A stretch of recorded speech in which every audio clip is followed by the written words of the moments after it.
On Stage with Winford Williams. At a new time, Saturdays at 8 p.m. on CVM TV. So much more than entertainment.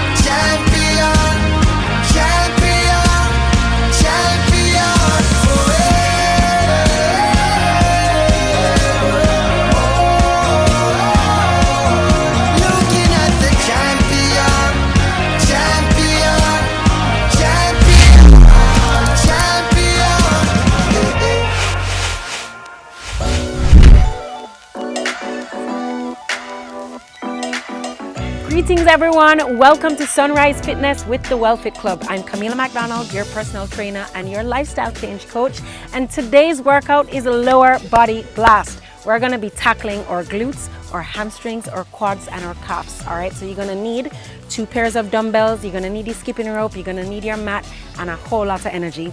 So we're going to take a break. I want you to gather your equipment and get ready to sweat, and I'll see you soon.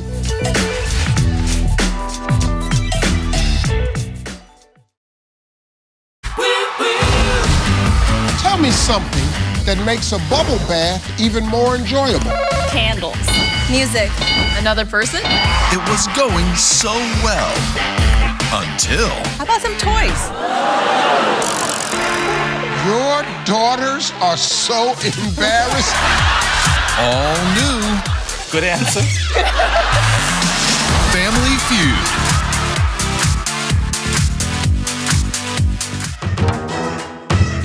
Brought to you by We Are the Caring Store, waiting to serve you. It's time to experience independent living. Visit us today.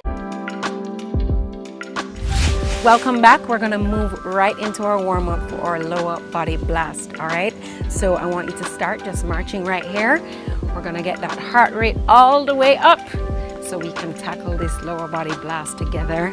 Let's just march right here. Take a deep breath in through the nose and exhale it out.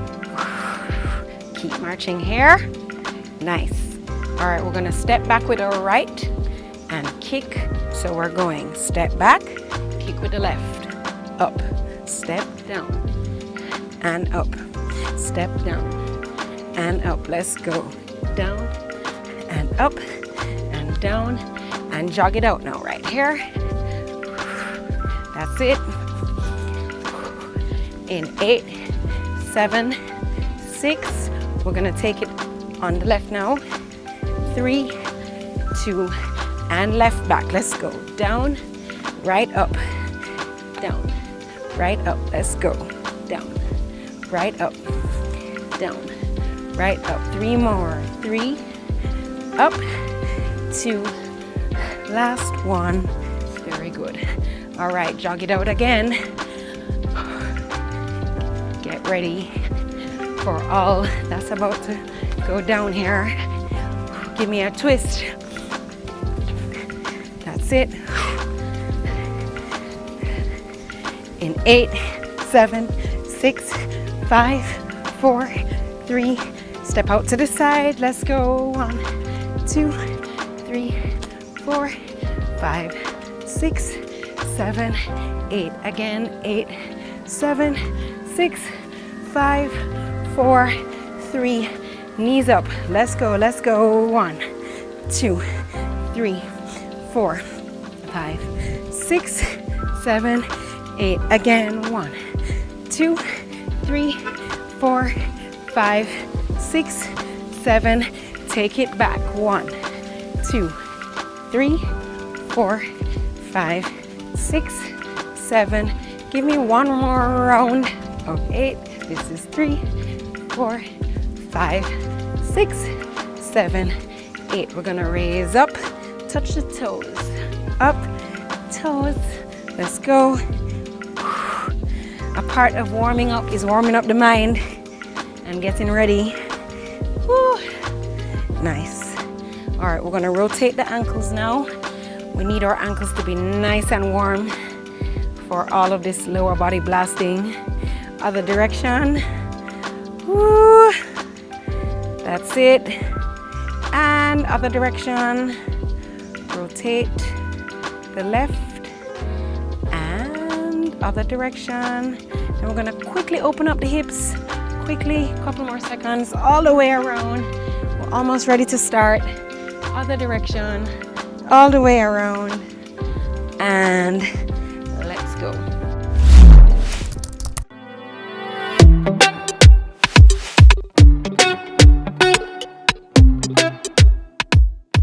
All right, so let's jump right into the workout. We're gonna do 2 circuits. Okay, we're gonna do a lot of isolation today. So let's start with our lighter weights, okay?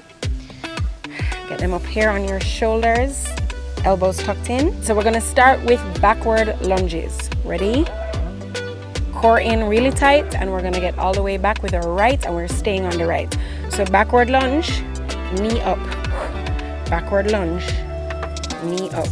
We're gonna burn this out for a little while. Right here, knee up, backward lunge, knee up. Let's go. Backward lunge, knee up. We're really focusing on isolating today, so we can really work these individual muscles right here. Woo. You should be feeling that in your left glute and your hamstring. Woo. That's it. Down and up. Work through it with me.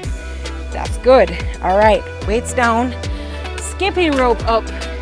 We're here for 30 seconds before we head over to the other side. Ready? Let's go.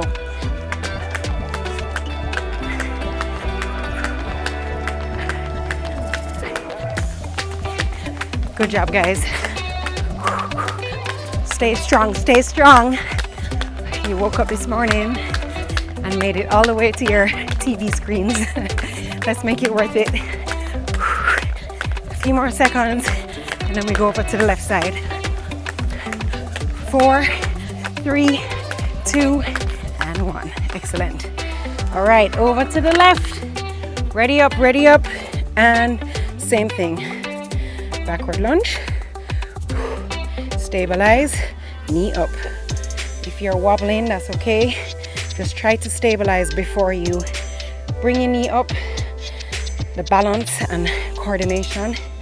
This is also working your core right here. So many muscle groups activated. Down. Try and keep your knees behind your toes right here. That's it. Whew. 10 more seconds. 3, 2, and 1. All right. So we're gonna start with the left glute.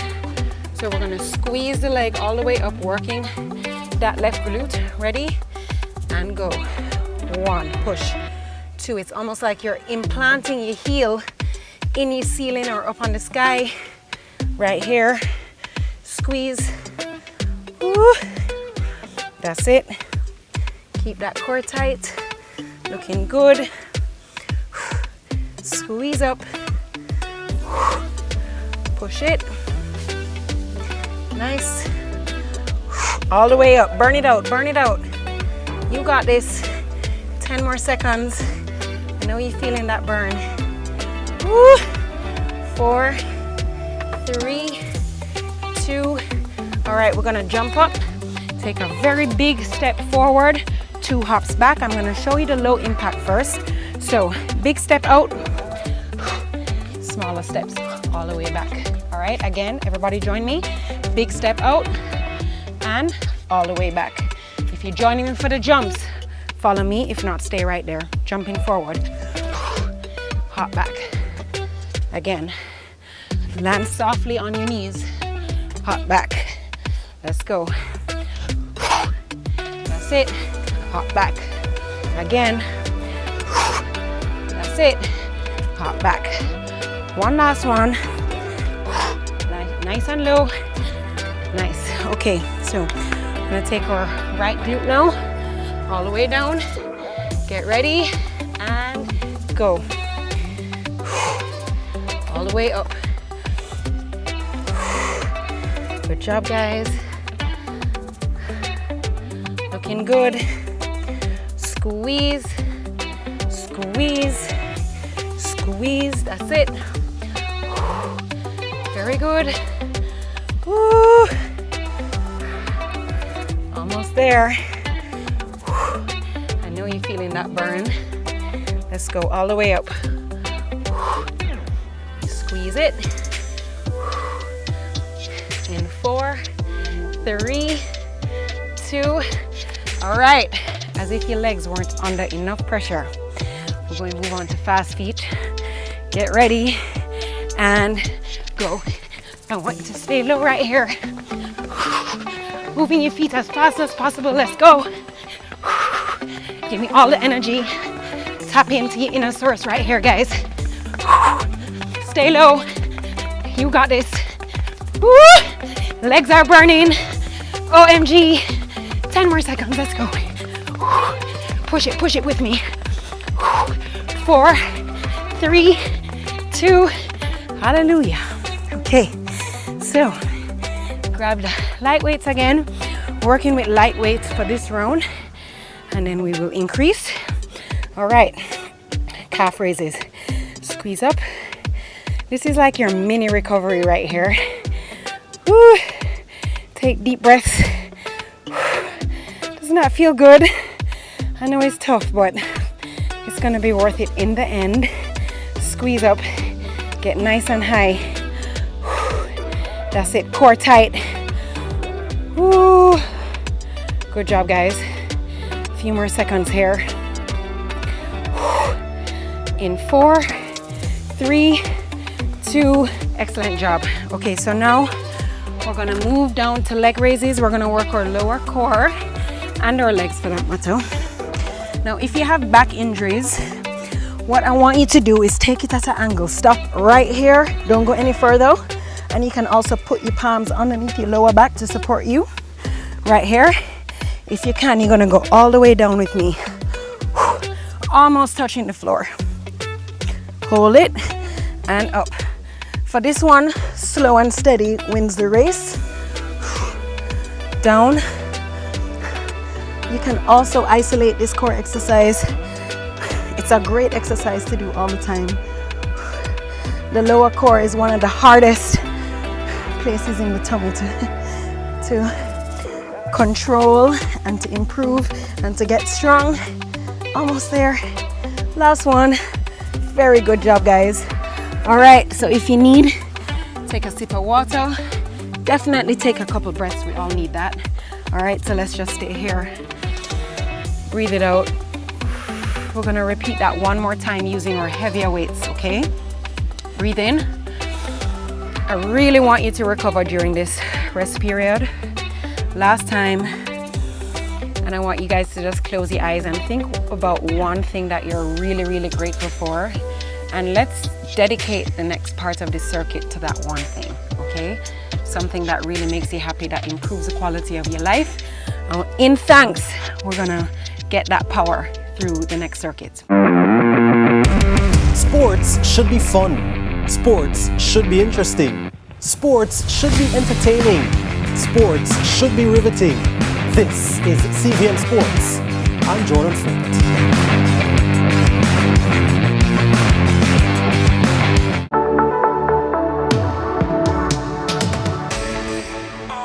Get ready. Heavier weights. 40 seconds on this leg. And go. Focus. Down and up. Down and up. Core nice and tight. Working that left glute and hamstring. Even the core is working. And even the quad on the right side. This is lower body blast, guys. Woo. You got this. That's it. Down and up. 10 more seconds. You got this.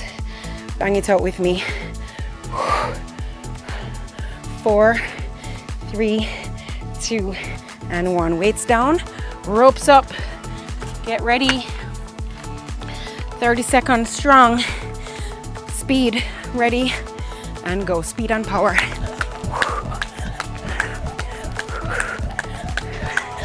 Push it. You got this. Woo. That's it, guys. We're more than halfway through. Push it. 4, 3, 2. Excellent. Left side. Straight into it. Ready? Up and go. Down and up. Down and up. Down and up. That's it, guys. Down. Stay focused. Down and up. Down and up. Down and up. Down and up. Let's go. Down and up. A few more reps here. And last rep. Very good. All right, we're gonna go right down to the mat, starting with our left leg, glute squeezes. Ready? 40 seconds and go. I don't want you to just use momentum. Really squeeze using the power of your glutes right here. Yep. There we go. Anybody interested in booty building? Let's do this. Up. There we go. Squeeze. We're here for quite a little while, but that's because we're gonna squeeze out all the benefits of this. Woo. 4, 3, 2, and 1. All right. 30 seconds, guys. You have to power up with me. Remember the low impact or the high impact, whichever works for you. 30 seconds. Let's go. Big, too small. Ready? Big.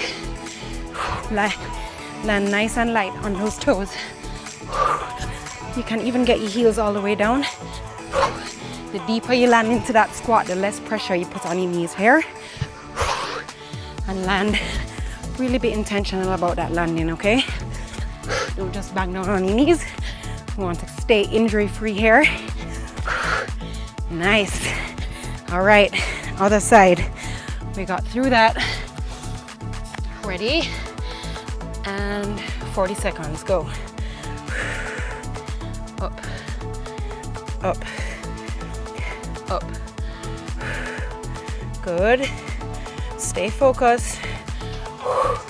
Work through that burn. If you have ankle weights at home, this would be a great way to increase the intensity of this exercise. Not needed though, as you can feel. We're all at such different places of our journey. We have to always meet our bodies where it is, but then also challenge ourselves. All right? And speaking of challenge, Lord help us with the next one. Okay? Fast feet, get ready. Guys, we're there. Ready? And go. All right, guys, just make up your mind. You're gonna power through this with me. Stay low. Keep those feet going fast. Focus. Strength, willpower. Let's do this. Good job, guys. Work through that burn. 10 more seconds. You can do this. 5, 4, 3, 2. All right, pick up those heavy weights. We're going for those calf raises. Let's go. You got this. Weights up. And go. Breathe it out here, guys. You're doing so well. Let's get a little speed going here. Good job.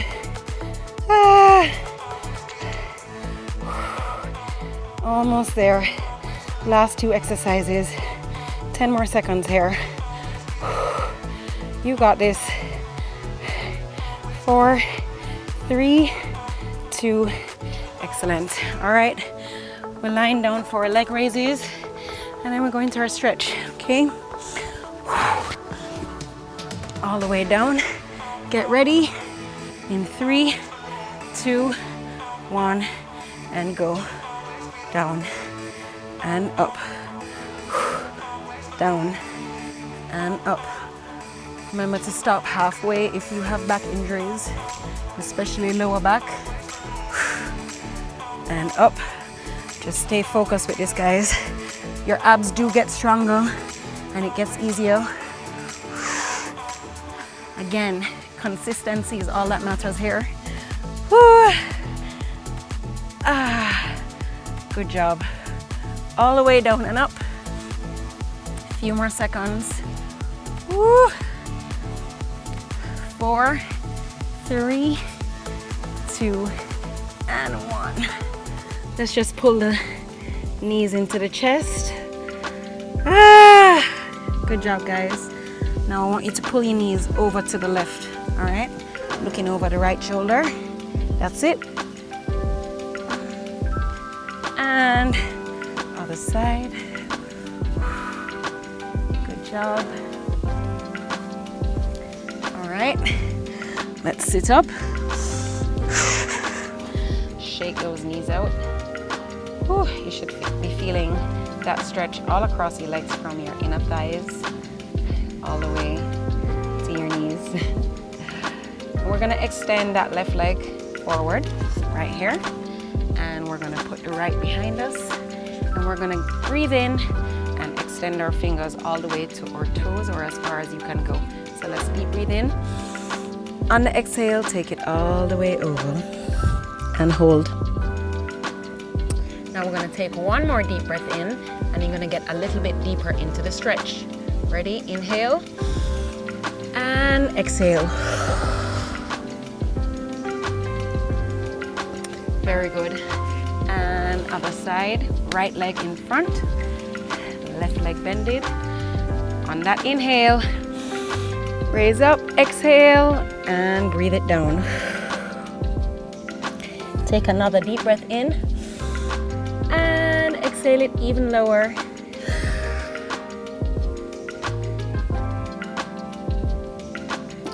And now we're gonna put our palms onto the mat.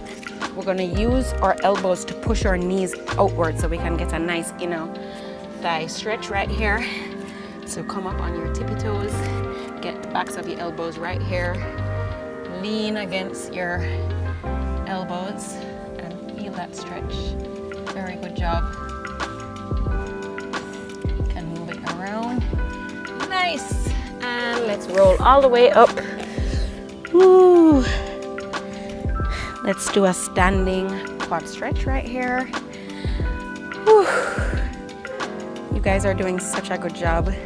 I know this journey is not easy, but stay with me and I promise it will get easier just because you will get stronger for showing up again and again. Other side. Whew. Excellent. Breathe in. Exhale. Let's rotate the neck all the way around. Very good. Other direction, all the way around. Last deep breath in through the nose. Exhale it out. Give yourselves a clap, and I'll see you right after the break for this week's very important wellness tip of the day. Thank you so much. I'm so proud of you.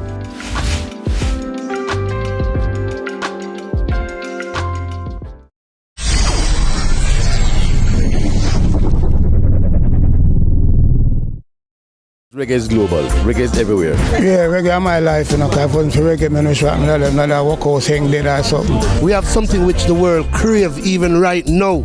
Reggae is internationally known. I am a Jamaican.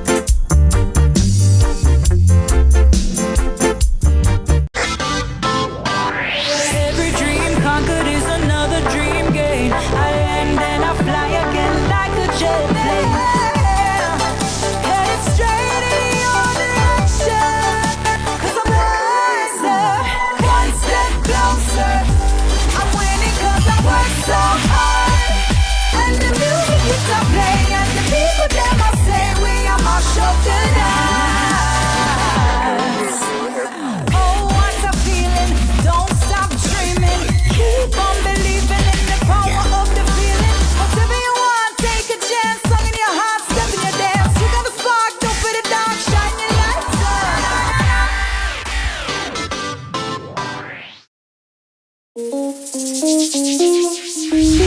Today's wellness tip comes from our Sleep Well pillow, and we'll be pulling our inspiration from plants. Now, everybody loves plants. They make our lives brighter simply by being in a room with us, on our windowsills or in our gardens.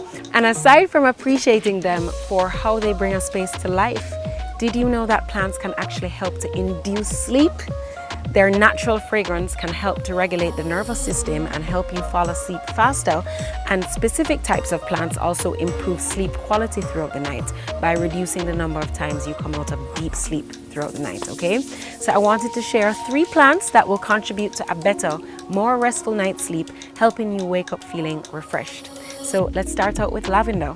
The scent of lavender is well known for being relaxing, and scientifically it's been shown to reduce blood pressure and heart rate, which is beneficial if you find yourself struggling with anxiety when you get into bed. Many people use lavender spray on their pillows, others use pouches of dried lavender in their pajama drawers to scent their sleep clothes. But the best solution is a pot of fresh lavender by your bed. Lavender has a beautiful color that you will appreciate every morning, while the scents calm you at night. Lavender plants like warmth and sunlight, so it's good to keep one by your windowsill. The next plant is aloe, which is a very popular plant in most households in Jamaica and known for its ability to soothe minor cuts, burns, bites, and dry skin. Aloe vera makes oxygen at nighttime, which is great for your bedroom's environment. Aloe likes a lot of sun, so you would keep it on your windowsill next to your lavender. And the last plant is the snake plant. Air quality might potentially be another factor that might be affecting your ability to sleep easily and sleep throughout the night. We spend a lot of time breathing moisture into our bedrooms, and this can increase the humidity levels in the room, especially if you keep the door shut, as this decreases air circulation around your house.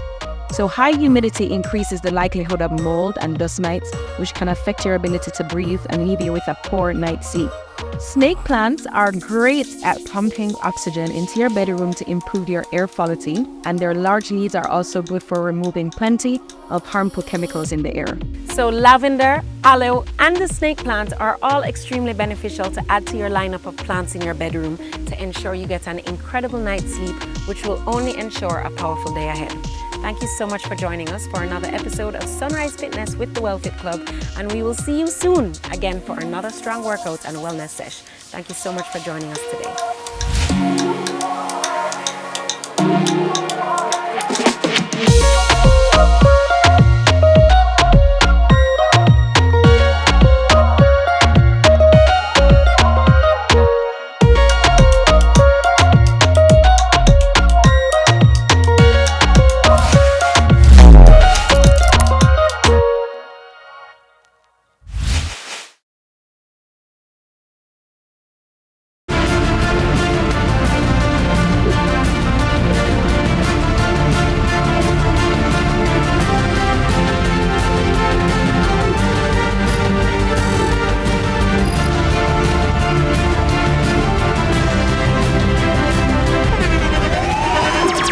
The internationally acclaimed On Stage with Winfred Williams. At a new time, Saturdays at 8 p.m. on CVM TV. So much more than entertainment.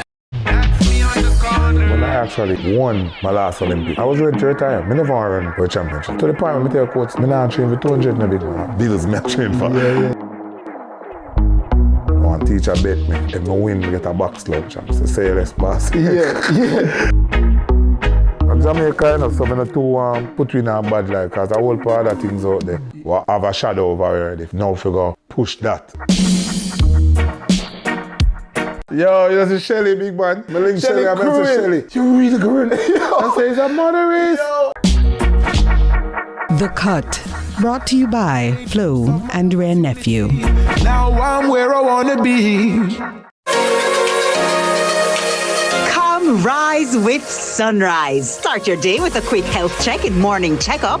Then it's off to class with Carlton in Money Masterclass. We'll book it straight to Sunrise Book Club. We're switching up the pace with Mojo Morgan of Morgan Heritage. And we'll wrap the show with a little fun in Free Zone. You've never seen a sunrise quite like this.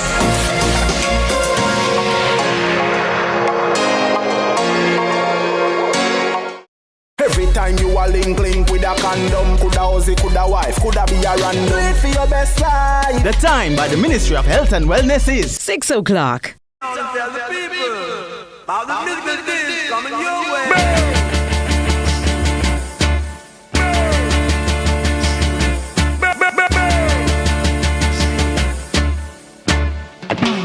No, no, no. You don't love me, and I know now.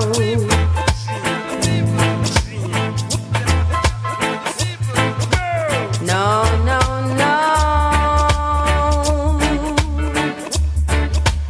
You don't love me as I know now.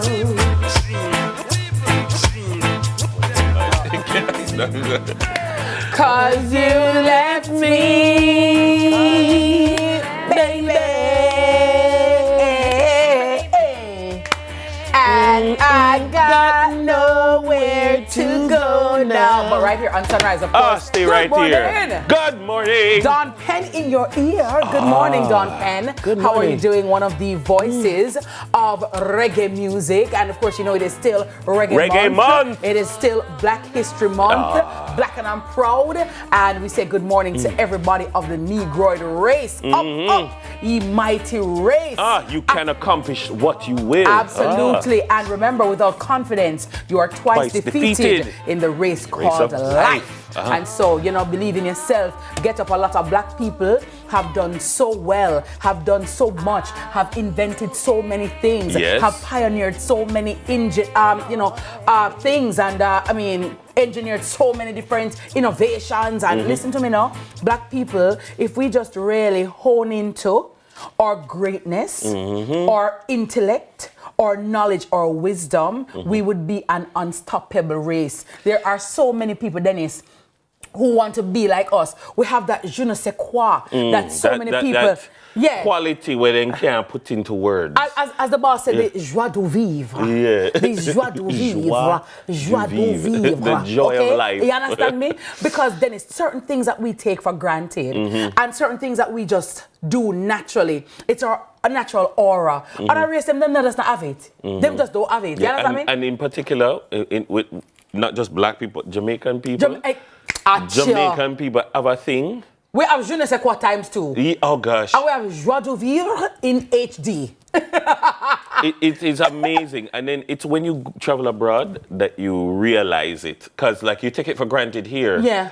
Like just, I've been to conferences and somebody asked, can you do that again? And and you're like, what? Yeah. Just walk past the way you walk past.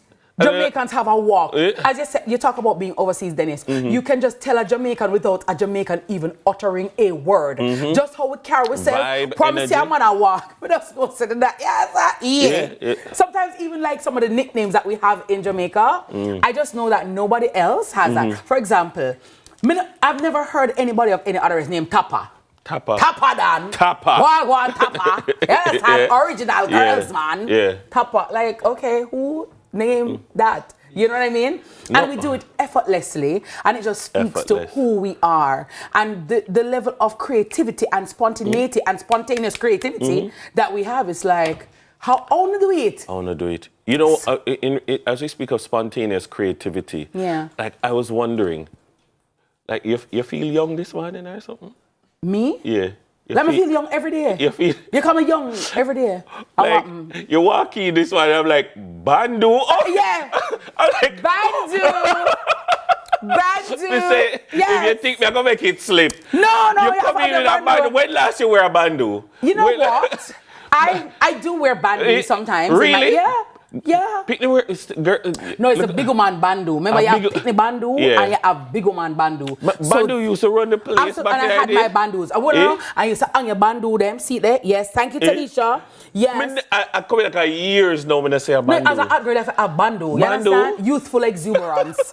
And when back in the day, you used to hang your bandu for your dresser. Right over little part like so. Yeah, you have your band. So you used to have like the blue, the red, the pink, and you hang them up over a little dresser. Like for me, I think at high school, you're allowed to have a white one, a black one, and a blue one. Oh, I don't think we could wear like if you were wearing a hair accessory, it was a legitimate hair accessory. So it was a black for us, a black at Merle Grove you could wear, or a blue, right? Yeah, because them did make them stop wear white. Yes. Because, but remember, we went to school in the styling gel days, yes, and the styling gel used to dirty, just like School G. Styling gel at all, and you used to have a thing called Matey Clip. Yes. No Matey Clips. Matey Clips, and then comes the silver one, and just click it. Yeah, and click it. Yeah. No Matey Clips at all. But Bandu. Thank you. Rolling back I think this is the first. You never come on the show wear a Bandu. No, I've never worn a Bandu. That's why I did it, because I know it would be reminiscent. Is this a Jane idea or is this a Tanisha idea? It was like my idea as well, just to change it up a bit and just to be very girly and feminine and, People should drop a bandu in the place. Comment in the comment section. Do you like my bandu? Do you like the bandu? 1 and 2. I want to know. You still wear bandu? Any of you, are you wearing bandus? Yeah, bandus are still in it. But again, you see the type of bandu. The 2025 bandu. You notice it has the pearls on it. You know what I mean? And again, it's to soften. It's to give you that playful, youthful, femininity. Yeah. And it's still in bandu. And it's still in bandu to me. All right, no, but if you were Googling it or if you were buying some on Amazon, what name? A bandu me put in. Bandu. Yeah, bandu. BANDU or DOO? DU. Bandu. So all right, next thing. How you spell scungy? Scungy. Because some people say scungy, some people say scrunchy. What name? Okay, scungy. If you search for, if you buy a pack on Amazon, what's its name? SCH Unji. Yeah, just fill it out. Fill in the blank.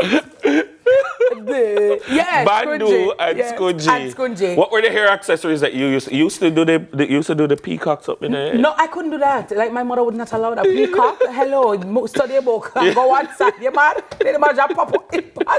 No, I was not that student. No, to be honest, remember me as a nerd. No, but hold on. I wasn't that student. But hold on, you also have the girl who would wear one hairstyle, leave out of there. No, I'm not doing that. And do another hairstyle at school? No, I'm not. Okay.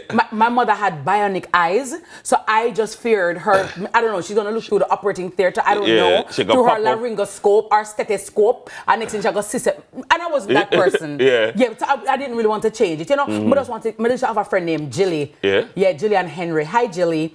She could have comb ear good, so we should have catch it up. But Jilly do the ear tight. So what Jilly may call your scalp bend and fall up. I never like that. So yeah, but I mean, I never did anything outlandish. What age you cream your ear? I was in high school when my hair, at first it was leisure curl. It wasn't even cream. Yeah, it was leisure curl at the time. I think it was like grade 8 or grade 7. Yeah, it was like leisure curl, not the wet one, called Jerry curl and leisure curl. Oh, there was the wet one and the dry one. Yeah, come on, never want the wetness. You had a gel and the whole heap or something. So it was the dry one. But I mean, I had to be a child, like, you know what I mean? That's what I think. Yeah. You couldn't shave the eyebrow and do nothing. You have some people that cream them hair from like grade 1. No. I had natural hair until I went to high school. Yeah, I was a child. Bubbles and clip? What time you come? What year Bubbles you come and clip? Where you come out of bubbles and clip? Bubbles and clip, again, when we were high school.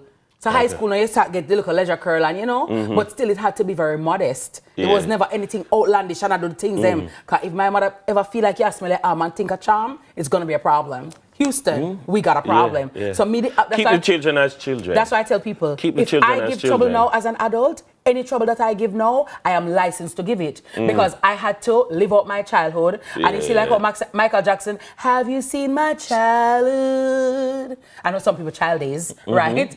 I had to do that. But it was fine because at them time they, really exposed to certain things. You just go to school and you just want to get good grades and Agree. So you just have to do what you have to do. So, you know what I'm saying? And I eat nice box lunch. And by the way, I have a bone to pick with restaurants. Some of them with some of the restaurants of today. Let's hear it.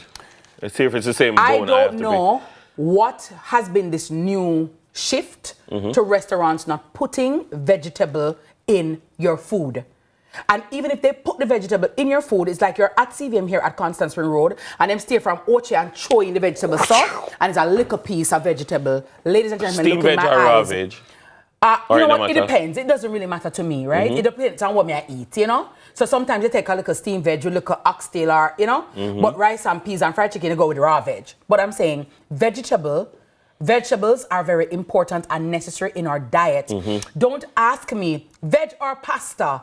Pasta is not a vegetable. Pasta is a carbohydrate. No, but they're not giving you both. That's what I'm saying. But by right, you should be giving me vegetables. They might give you a side. Listen, back in the day, Dennis, right? When you used to have the square box where you put the paper under the bottom, right? In the grease paper. In the grease paper. And then you just share out your food on it. You used to get some nice shredded vegetable. Carrot and cabbage mix. And then you used to have tomato. Yes. Right? Yeah. I reckon that nowadays, some of these girls or young men in these restaurants, they may want peel boiled food, they don't want to peel banana, they may want peel yam, they don't want to knead the flour, they don't want to shred why are they the working there? Everybody does touch our hype. Ladies and gentlemen, vegetables are a very essential part of our diet. A lot of people are getting sick because we don't have enough vegetable on board. We live in a country where vegetables are abound. Why do we have to choose pasta or veg? Because the pasta easy to do. So you just dash in the pasta, put in some mayo, butter, and whip it up. So it's. I mean, if you're gonna ask me a question at all, ask me pasta or rice. Right? But not pasta or veg. But I just find it very lazy. And to me, a lot of restaurants are not cooking with the love. So if you know the restaurant and we get all of vegetable, I want a lot of vegetable. And even I've heard of instances. If you ask for more veg and less rice. Yeah, you have to pay for the veg. More veg and less rice.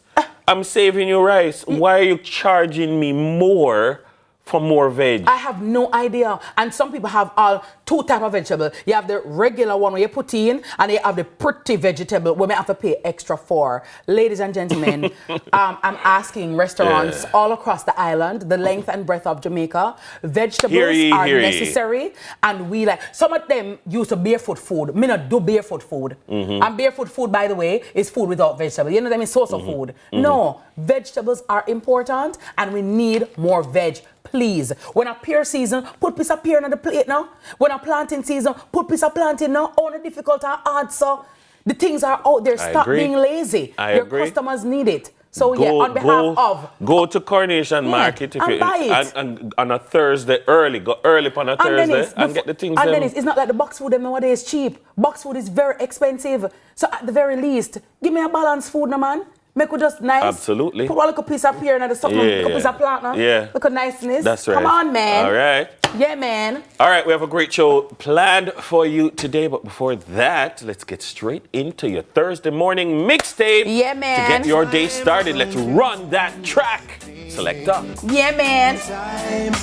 Time can move in the mountain.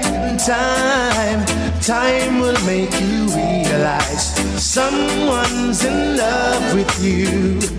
Baby, it's true. When the road of life seemed rough and rocky, you were there for me. You keep me strong with your blessings and true with your mercy. You'll always be my father, my friend, my God, my guide. Forever you will be, and I will walk by your side. My father, my friend, my God, my guide. My love for you I'll never hide. No. Get ready for a new time. I've seen a new sign. I bingy chant right. Mother Nature revealed it, and I do believe it. Yeah. Get ready for a new time. I've seen a new sign. I bingy chant right. Mother Nature revealed it.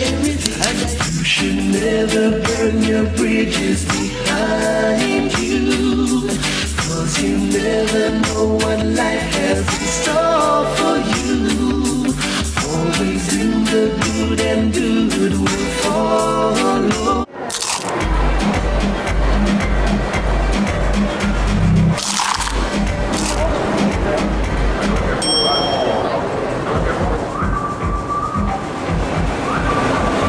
Do whatever the crunch you want with KFC's popcorn chicken. Delicious, crispy, irresistible.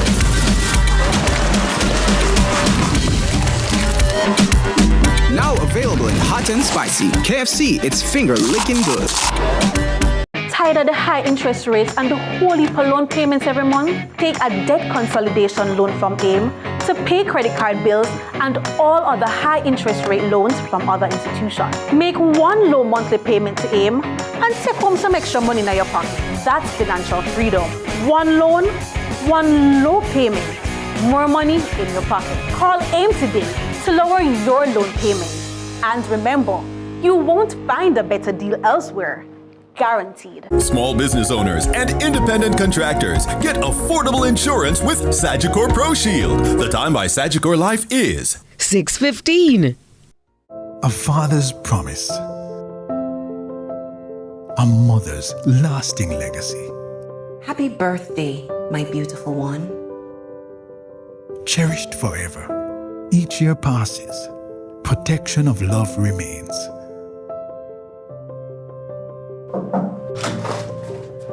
Dad! Legacy received.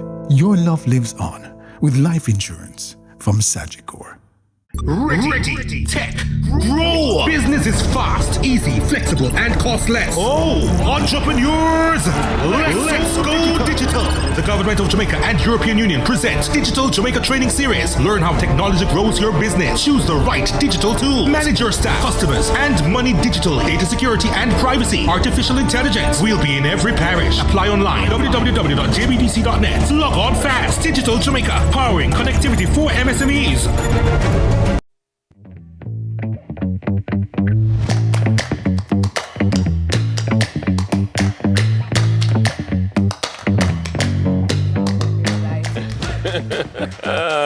Welcome back. It's 17 minutes after 6 o'clock on this lovely Thursday morning. Good morning to you. It's time with the morning headlines, courtesy of the hostess with the mostest, the news reader, the news later. Teeks, what's up? Good morning. Good morning, TK. How are ya? I'm doing well. How are you? I'm magnificent. Thank you so much for asking. I love the preppy look. It's giving me Harvard and Princeton. That's what I'm getting. Okay, Jane Michelle. I'm loving the preppy look. Jane Michelle with the look this morning. Lovely. No, man, Jane have it right. Always. Like, I don't know, like, as I say, right? Even when I don't believe, like, I'm like, Jane, that's not going to fit me or I don't like it. By the time Jane fit it all together, it just makes you a believer. It just comes together. Yeah, then when Tanisha touch your ear and do something, you know, it's just like, you know. By the way, in the comment section, they're saying that is AA Bandu your teeth. AA Bandu. I never teach as a mother, as her mother, I borrow. But I mean, it's not hers. But she have bandu though. Okay. She have bandu. She have handbag. That's like my approach to Jackson and his snacks. Like, yeah. It's me buy them. I need to know. Absolutely. I need to know what you're eating. What you know? What? I borrowed some of her cookies. But I tell her, they say, have a vibes. So, my taste what the TK. They say, Mama, come on, anything what you taste, me have to taste it first. I go in there, this tastes good. You feel like a peckish. I'm just to hear me juice. I'm eating the baby something. Don't worry. Yeah. But I'm the mother. I have to test it. You have to test all the things. That's my official story. I'm sticking to it. That's me too. Well, we're going to jump into the headlines. I'm sure you got our apple juice.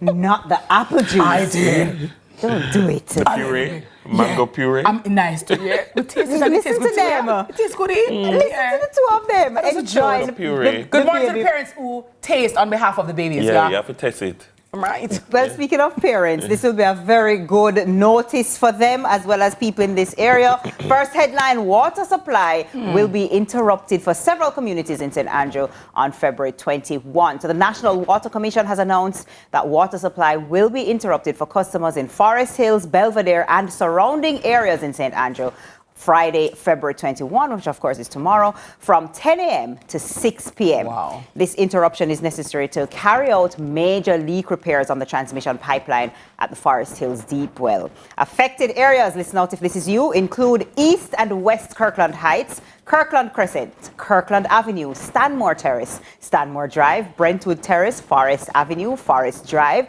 Topaz Crescent, Kimberley Drive, Amethyst Drive, Belvedere Road, Asquith Drive, Happy Grove, and is it Hefes Crescent? Hefes Crescent. Additionally, residents in Plantation Heights, Cypress Hall Road, Cypress Drive, Pleasantville, Mosquito Valley, Belvedere, Blue Mountain Road, Burnside Valley Road, Upper Stanmore, Swain Spring Road, Sterling Castle Heights, Thompson Boulevard, Rock Pond, Pitcairn Valley. Pitcairn Valley.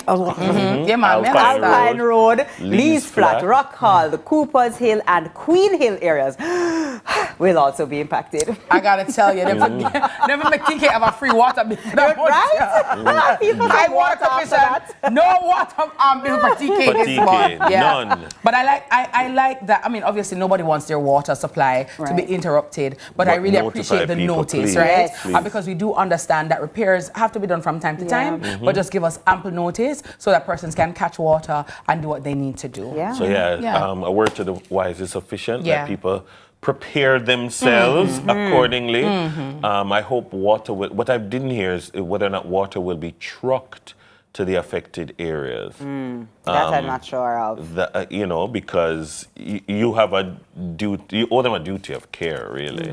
And water is life. Absolutely. And there's nothing worse than waking up and not being sure. You just turn on and you're ready for Listen life. to me. Yeah. And you just hear the wickedest thing. The wickedest thing. comes No, out. your ear.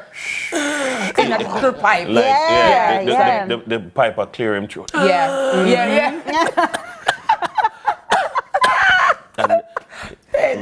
So they have to use 1 cup of water for brush your teeth, wash your face, and bathe. That's one of the wickedest. As well as people need to be careful, make sure you turn off your tap because sometimes there's no water. You turn it on, you test it, you say, oh gosh, no water. You're gone about your business. True. Water comes back and Flood out. and the water is just running and running and running. So be careful. Truly. Be mindful. But all right, so next up, further decline in egg production expected to put pressure on prices. Domestic egg production in Jamaica is expected to drop by 26% in the first half of this year, worsening the current shortage and driving up prices. Agriculture Minister Floyd Green announced that only 95.4 million eggs are forecasted for January to June, down from 123 million last year. The decline is attributed to Hurricane Beryl, which killed over 43,000 laying hens and further heavy rains that affected production. To address the shortage, the government is importing eggs and distributing over 50,000 ready-to-lay hens. They're also allowing large-scale egg users to import liquid eggs for the baking and hospitality sectors, while seeking hatching eggs from alternative markets. So egg lovers. It's a worldwide thing. And it's particularly in Jamaica. This is a carryover. I don't know if I would word it as a further decline, but it's a continued decline, which is a slightly different nuance. But it is a continued decline. And it started from COVID. Right. Really. But yes, true. But I mean, I remember when after Beryl, there was reportage in the mainstream media of egg farmers who would have lost a lot of money by losing their layers. I mean, I saw footage at the time. It was really sad, and you could have forecasted what is happening now. But the good thing is that the contingencies are being put in place. So there is some, I beg your pardon, importation, and for the large-scale users, there is the use of liquid eggs. I mean, and some people use liquid eggs straight. I want the egg to throw it. I'm telling you, I want to drop it right there. Right there. I want an egg train and back. Yeah, man. Just a nice blacker egg. But for all the egg lovers, good morning to you. I'm not like eggy. You know what I mean? You eat a little one egg. You know what I'm saying? I love you eat eggs a lot. Your household is an eggy household? By virtue of me and my wife, but because it's so high in protein, it's so easy to make. It's easy protein, and then 2 minutes eat other proteins. I do like an omelet with mine, or I make a frittata. Frittata? A frittata, but I mean, I'm not like eggy, but I understand for a lot of parents, when the kids are going to school. Just fry up, Fry up? Fry 2 scramblings, frittata. Well, one thing one of the greatest meals we ever make on Jaja land. Who would that know? Egg and bread and sachets. Egg and bread and sachets and fried plantain. Listen to me, with some Milo. I don't know. Stop it. Who was the inventor? Like a Captain's bread, the gummy. Captain's bread. Captain's bread or the round grotto bread. You see the grotto? Ladies and gentlemen. You say grotto bread when it's fresh and nice, and when you bite in it all stuck up right I have to come out. Nice. And you watch a good show when you eat that. The sachets were long, so and you fry it. So. Oh my God. Yes, cheese of it. And you put like a chip. I had That's the truth. As we said, bread. Yeah. You know, there's sometimes when somebody's advertising something and you say, they might try sell. They might try sell. I went to a certain patty establishment that has been putting out a lot on social media about their cocoa bread. Yeah. And I'm like, it's someone in cocoa bread because I say, if it's not nice, I got cuss on it, you know. And I'm telling you, because I'm like, how different can a cocoa bread be? Yeah. Yo. The cocoa bread fluffy. Yo. Then it's all in head. The cocoa bread bad. Patty and cocoa bread are one nice combination No, too. yeah, man, I tell you, I say, no. But that's how I feel. I'm like, it can't be. I mean, it's cocoa bread. No, Like, cocoa that's bread is how cocoa I bread. felt. I've been And I'm eating like, cocoa bread for decades. I say, yo, like I'm all laughing with the cashier, and I'm like, yo, when I lie, because how great can your new cocoa bread recipe? Well, listen, man, the cocoa bread bad. Any patty establishment that has a new cocoa bread, what you can do is come right over here to Sunrise and fluff up over here. Yeah, man. See the press for details because this is black. Our marketing team. We're waiting for you. Yeah. Jackie Wong. Listen, excuse me, you're making me too hungry now. The next headline, one and all, because I need some breakfast after all of this. We went from egg to cocoa bread, you know. New. The Cut is tonight at 8. A new episode of CVM TV's The Cut is set to premiere tonight, 8 p.m. So let's take a look at who's in the chair this week.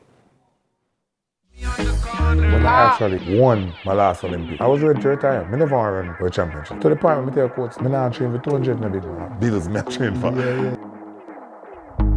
One teacher bet me, if I win, I get a box lunch. I say, say less, boss. Jamaica, you know, so I'm not too put you in a bad life because I whole part of things out there will have a shadow over already. Now figure push that. Yo, you see Shelly, big man. My link Shelly, I'm going to Shelly. You really good. I say it's a mother race. The Cut, brought to you by Flo and Rare Nephew. Now I'm where I want to be. Hey, Mario. Right. Yeah, I got it. Pick up Mario and have it. Yes. Fortis family. But I really, I have so much respect for Usain Bolt as an athlete, as a living icon, as a legend, the hard work he put in, what he did and continues to do in spite of, all that he has been through. I'm really, really interested to watch it tonight. So big ups to Wayne Marshall on yet another cutting edge, The Cut. And I like watching him talk about this era, this chapter of his life. Yeah. As a father. Yeah. I like the picture him, I'm tired him out and stretch him out. Yeah, man. Lightning. Yeah, man. That's a the way he loved run them, up and down back of some picnic now. Yeah, I got it. I love it. I love it. And the whole music thing and, But you know what? Quickly, guys, if we could just switch, right? So we could cut for a minute, right? Yeah. So yesterday, I had all day of filming and I saw a young man who pulled up beside me and said, Miss Kitty, don't go navigate. I'm a fan of yours, right? Okay. So I'm like, okay. So I waited, hi, how are you? And he showed me a photograph of when he used to attend Titchfield High School. Okay. And that was from 2009. I don't remember the show that I hosted. I don't recall it at all. But it's me in the picture. So I said, well, that me that then. You did in a uniform? No, I was in my outfit, hosting outfit. I also took a picture with his mom. So I'm like, for real, that's me. And I saw him and he was saying, me and you did do something at Titchfield. No, that was my school tour, but that wasn't that. Okay. Yeah, was one of my hosting gigs and he showed me the photograph. We should have the photograph to bring up of, I think his name is Prince Johnson. And he showed me the picture. And Dennis, I got a bit teary-eyed because I said, wow, I work from them time. Yeah, them time there. I remember this. Yeah, I remember this, Miss Kitty. Yeah. So this now was the renewed picture, updated picture of 2025. So from then till now, Let me see the previous picture of Prince Johnson. I say, say a long time I work, means always a hard-working girl. Long time. That was at Titchfield High School and I hosted a function for them, hosted a show at that school. And I want to say big ups to Prince for having that picture over these years. He said, he told me how much of an inspiration and motivation I've been for him. I think I saw a mocha thing on his badge, So big ups to Prince, present day. So that was 2009 and this is 2025. And I want to say big ups to Prince and all my fans out there. And you know, I got teary-eyed yesterday, Nita, because I say, you know, sometimes people see your glory and they don't know your story. They see your life and they don't know your sacrifice. And I said to him, you know, you met me working. Yeah. I know you still meet me again working. And so Miss Kitty is always working. You know, but thanks for fans like you, Prince, who give me the impetus and the love and the prayers and the courage to go on and do what I do. And I thank you so very much for your kind words and kind compliment yesterday. You need to let Lethan do one of those TikTok I things. know, right? And you're standing on your own, and here it goes. I'm just, you know that trend? No, I don't know. You don't know? Yeah. Sorry. Leo, you know the trend. Yeah, okay, I'm going to find it from Leo and Michaela. But and then it's a transition, it's a then and now transition. Wonderful. Yeah. I felt very, very touched yesterday by that. So thank you so much, Prince. And thank you, TK, for always bringing us the goods. And the news are looking quite preppy. Hello, Professor Teeks. That's right. It's time for us to take a break. But when we return, we're going to be jogging our memories like we just did as we talk dementia in Morning Checkup. So don't forget to check back with us right after these messages.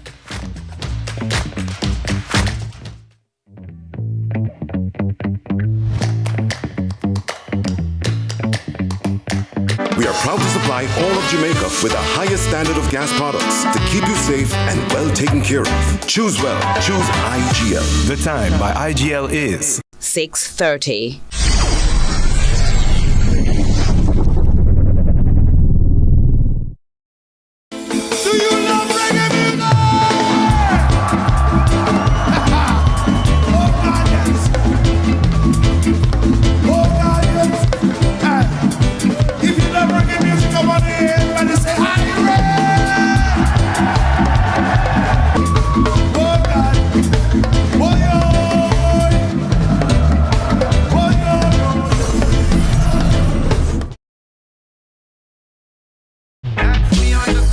Actually won my last Olympic. I was ready to retire. I never want to run for a championship. To the point where I tell coach, I don't train for 200 in a big man. Bills me train for. One teacher bet me, if I win, get a box lunch. I say less boss. Jamaica, you know, so I'm not too put you in a bad life because I whole part of things out there will have a shadow over already. Now figure push that. Yo, you know Shelly, big man. My link Shelly, I met Shelly. You really good. I say it's a mother race. The Cut, brought to you by Flo and Rare Nephew. Now I'm where I wanna be.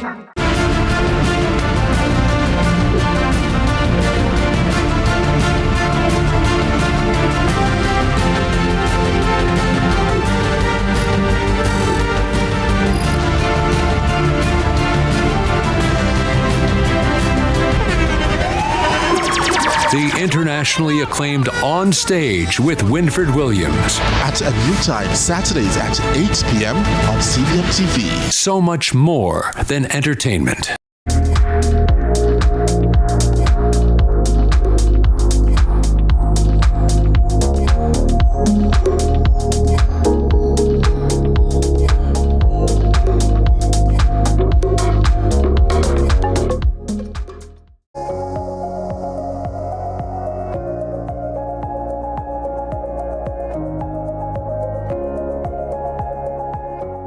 Welcome back, everyone. Thank you so very much for staying with us here on CVM, and of course to all our Sunrisers all across the world. Thank you so very much for joining us. And if you're new to the family, welcome. Welcome to our side, and thank you so very much for being here with us. We're always here to serve you, to educate and edutain you. And trust me, we just want to enrich the lives of everyone watching right here on Sunrise. Now, you've probably heard me talk about mommy brain, right? Which is very real, okay? A very frustrating thing with which to deal when your memory is failing. So imagine the lives of those living with progressive memory loss. Dementia affects millions worldwide, but what exactly does it mean for individuals, family, and also for caregivers?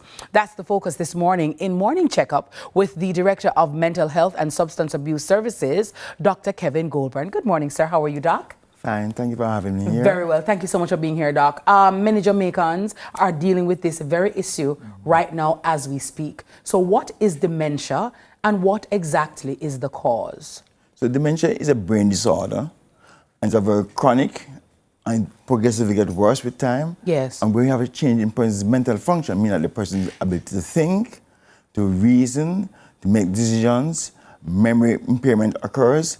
And because of that, it causes a decrease in their function during everyday activities. And because of the decrease in function, then they become more dependent on those around them. Right. So what causes it, Doc? Like, you can catch it, is it something from your genetic makeup? How does dementia, come about?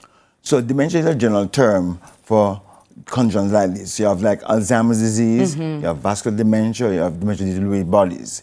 So the cause of them are not always known, but for some of them, it is inherited, so it's passed on from family member to family member. Yeah. Also, a lot of them, we don't know exactly what causes the changes, but what we do know is that there are changes in the brain where the brain cells are dying. Right. Because dying of the brain cells then decrease in function. So we don't know exactly what happens, but we know the end result is that there's a decrease in the brain function, either to damage to the brains or decrease in the blood supply to the brain. So nutrients and oxygen and so on to the brain become less, for example, in vascular dementia, and result the cells die and decrease in function of the brain.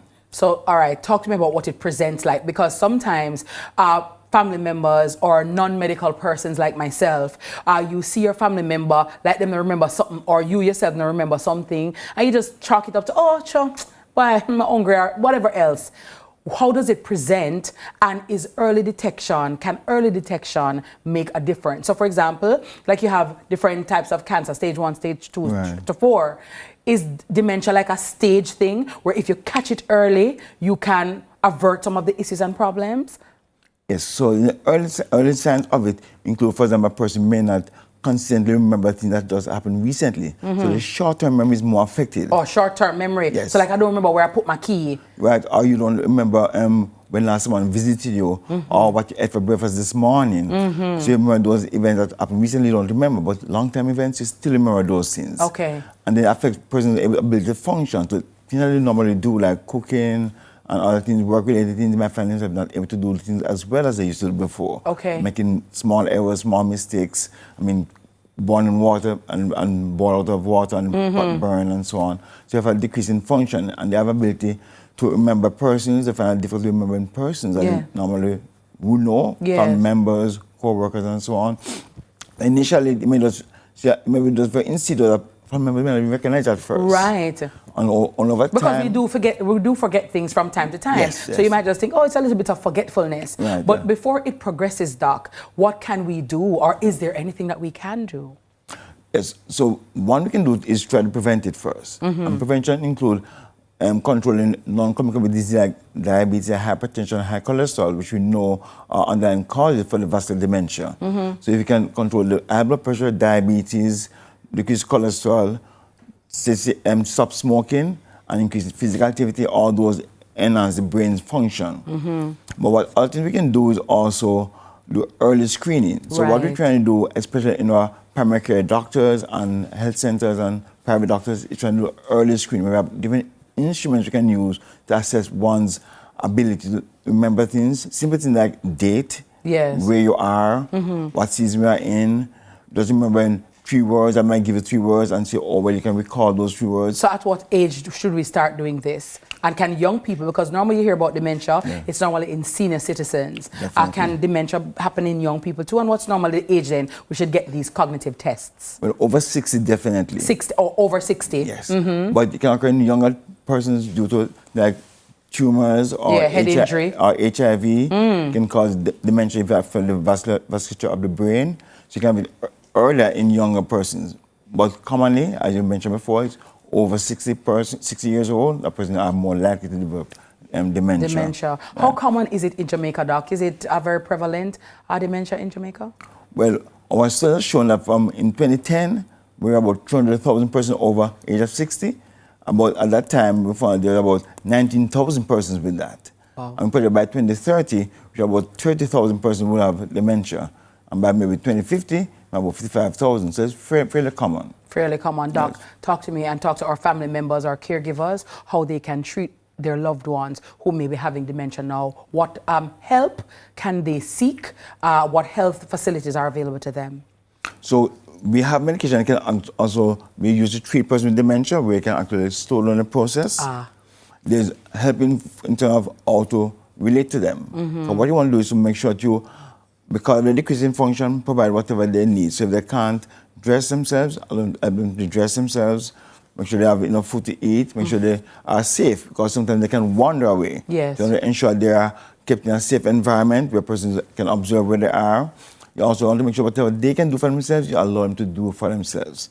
And importantly, want to interact with them. Yes. So not because they might not remember things, you're not going to speak to them, you want to speak to them and speak to them about things that they can remember. Like long-term events, they can remember those things. Whatever they can remember, you speak to them about those things. So you engage them in activities so that they themselves won't feel like they are part, but they are still involved as much as they can. Yes. So they can involve in activities in the home, like prepare meals. They can have to, if they're painting a room, ask what color paint you want to make this room. Yeah. So have them involved, and that way you can keep them active and keep them still functioning as long as they can. I love that. And be very patient with them as well. And definitely be patient with them, and also trying to be respectful towards them. Yes. So if they don't want to eat now, don't rush them. Yeah. So even though they may not remember things so well, you have to still treat them as adults. Absolutely. Don't And rush human them, beings. and human beings. Yeah. And be kind to them, and treat them with respect, and still maintain their dignity as much as possible. Thank you so very much for sharing with us this morning. That was Dr. Kevin Goldberg, Director of Mental Health and Substance Abuse Services, checking in this morning for Morning Checkup. After the break, it's another Black financial history lesson right here with the money guru himself, Carlton Money. Yeah, Carlton Money in the Carlton Masterclass right after that. Brought to you by JN Bank. Don't go anywhere.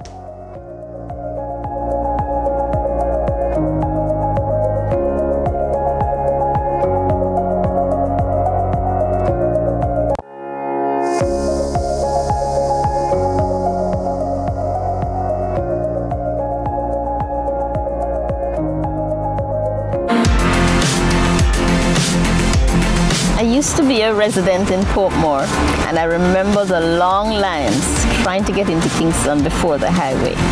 I am now thankful for the easier commute to get into Kingston. We started in 2003 with a vision for making Jamaicans' lives easier, and we'll never stop working for you. Our new vision involves building a legacy of excellence that inspires and empowers our customers and stakeholders. Highway 2000 East-West is now TransJam Highways for your best journey.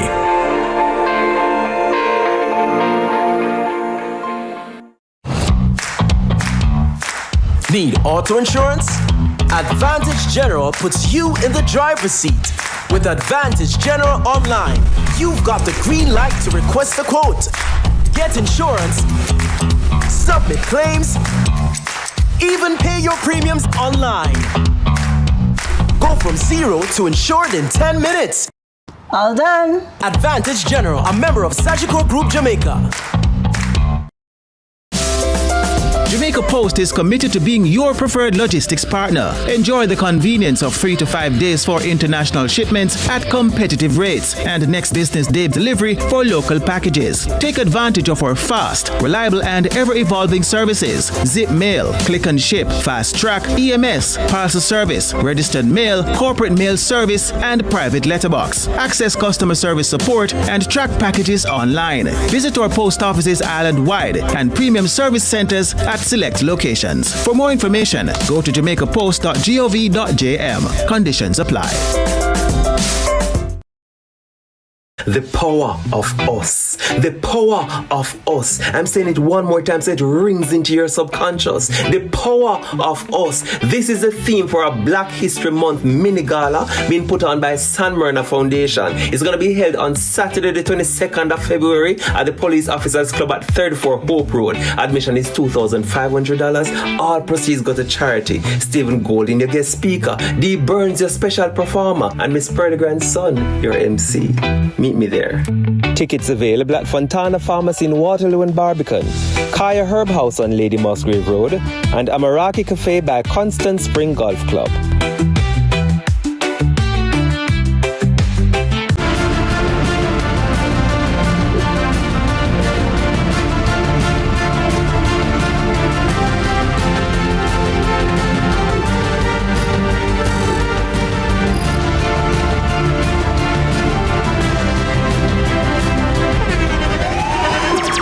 the internationally acclaimed On Stage with Winfred Williams. At a new time, Saturdays at 8 p.m. on CVM TV. So much more than entertainment.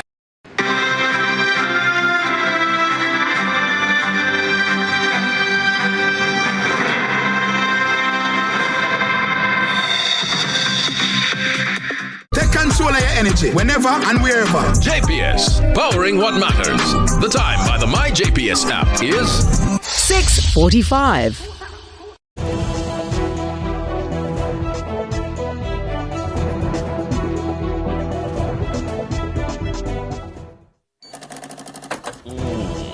All right. Welcome back to Sunrise. If you're just joining us, thank you very much for coming along for the ride. Good morning to all those folks on social media watching us on YouTube Live. Good morning to you wherever you are in the world. Hi. Yeah, there are some regulars. Yeah. We see the messages. Yeah. We appreciate the feedback. Keep the comments coming. Yeah. Keep the feedback coming. You know, it offers us some guidance and you know, it makes us realize that what we are doing matters to and that we have our people. Our community, our Sunrise community. And don't forget to hit the like and subscribe button and also that notification bell. That notification bell so that you don't miss a minute. All right, it's now time for Money Masterclass. Money Masterclass is brought to you by JN Bank. And today we're continuing. Dennis Radio Vice. I'm not asked. Dennis advertiser voice. That's right. And so today we're continuing our Black History financial lessons with the story of Black Wall Street, where Black entrepreneurs, bankers, doctors, and shop owners came together to prove that financial success was possible despite racial barriers, and how a 1921 attack wiped out decades of wealth in a matter of hours. Well, Carlton is going to unpack what made Black Wall Street successful and how we can use those same principles today to build and protect wealth. Welcome, Carlton. Good morning. Let me try. Good morning. Because Dennis over here says, get the thing up in a get your voice up. We try. I like your shirt. We don't have it like I like the shirt. Where did you get it? Where did you get it? So I want to wear it specifically for this morning. The message gifted and black, but it's from a local business owner here in Jamaica. Nice. And she's a very committed fan of CVM and Money Masterclass and Sunrise in the morning. Nice. And she just reached out. What's her name? Veronica. Hi, Veronica. She said, hey, Carlton, I want to send you some shirts. Veronica Brown?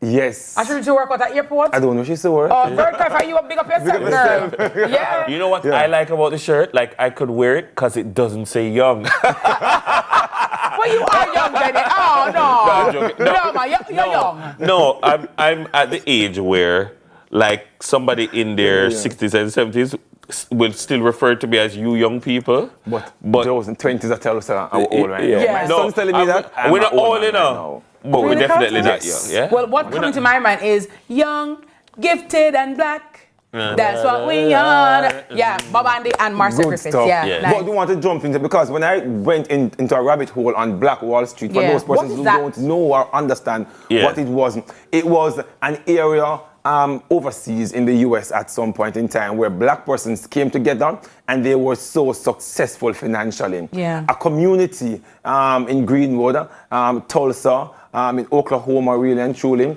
where persons came together because there was systemic racism at that time. Yes. And black persons did not have access to certain things. And they said to themselves, let's come together and pool our resources and start making things happening. And in that era, whites did not want to see black persons thriving and surviving and just doing extremely well. And so there was a bit of bad mind in it as well. Mm-hmm. But something happened where a young boy did something and they wanted to lynch that young boy. And the blacks said, no, that's not happening. And the whites just came in and they devoured an entire community, 40 blocks strong. And that entire wealth at that time in 1921 was suddenly wiped out in a matter of hours. Wow. So these black persons were now left in a state of just anguish. But we want to pull some things from this. Number one is the power of community. Yeah. And as black people, we need to recognize that we have strength in our numbers. Number one, we need to be supporting each other as black people. And as black people in business, one of the things that I find is that sometimes we do not have that power of community within our black community to support business. True. But from Black Wall Street, we can recognize that if we just do even a small percentage of support, Miss Kitty, you know, somebody doing something, support them in the area, Dennis. True. We will see a significant difference in the wealth circulating among our people. Absolutely. Yeah, but the challenge is when if you see a person, all right, in Jamaica, 90% of us we're black. Black or local, yes. So it's the concept is slightly different when we apply it here. But like, for instance, if Carlton open one barber shop, too many of us see free trim, me not have to pay for trim again, rather than mega support Carlton. Yes. Carlton is guaranteed. Carlton is exactly. Carlton is guaranteed a customer. What? You're bridging open a restaurant, free lunch? No. Exactly. So while for us it may not be support black, it may be support local business, support your friend's business, etc.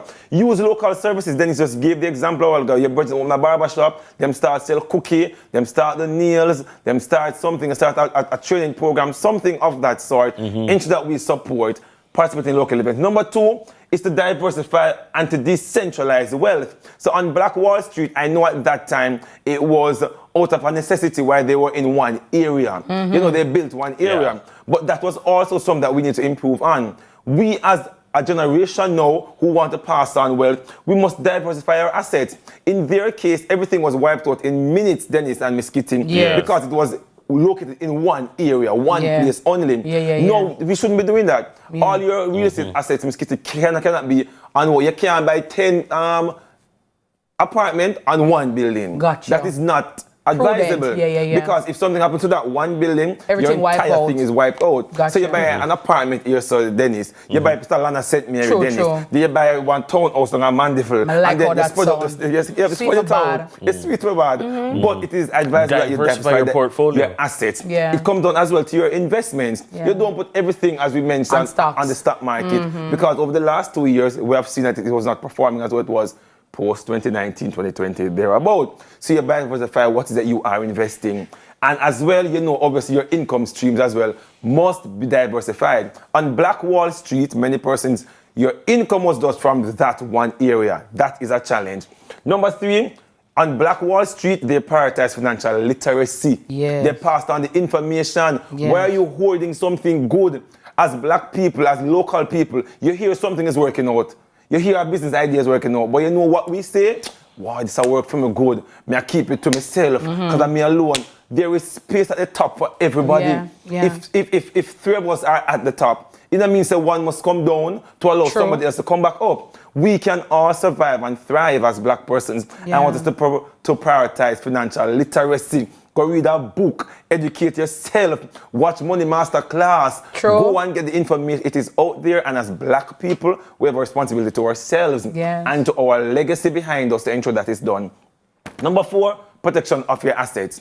On Black Wall Street, it was so unfortunate that when these black persons who were left alive went to claim on insurance that they had, they were denied.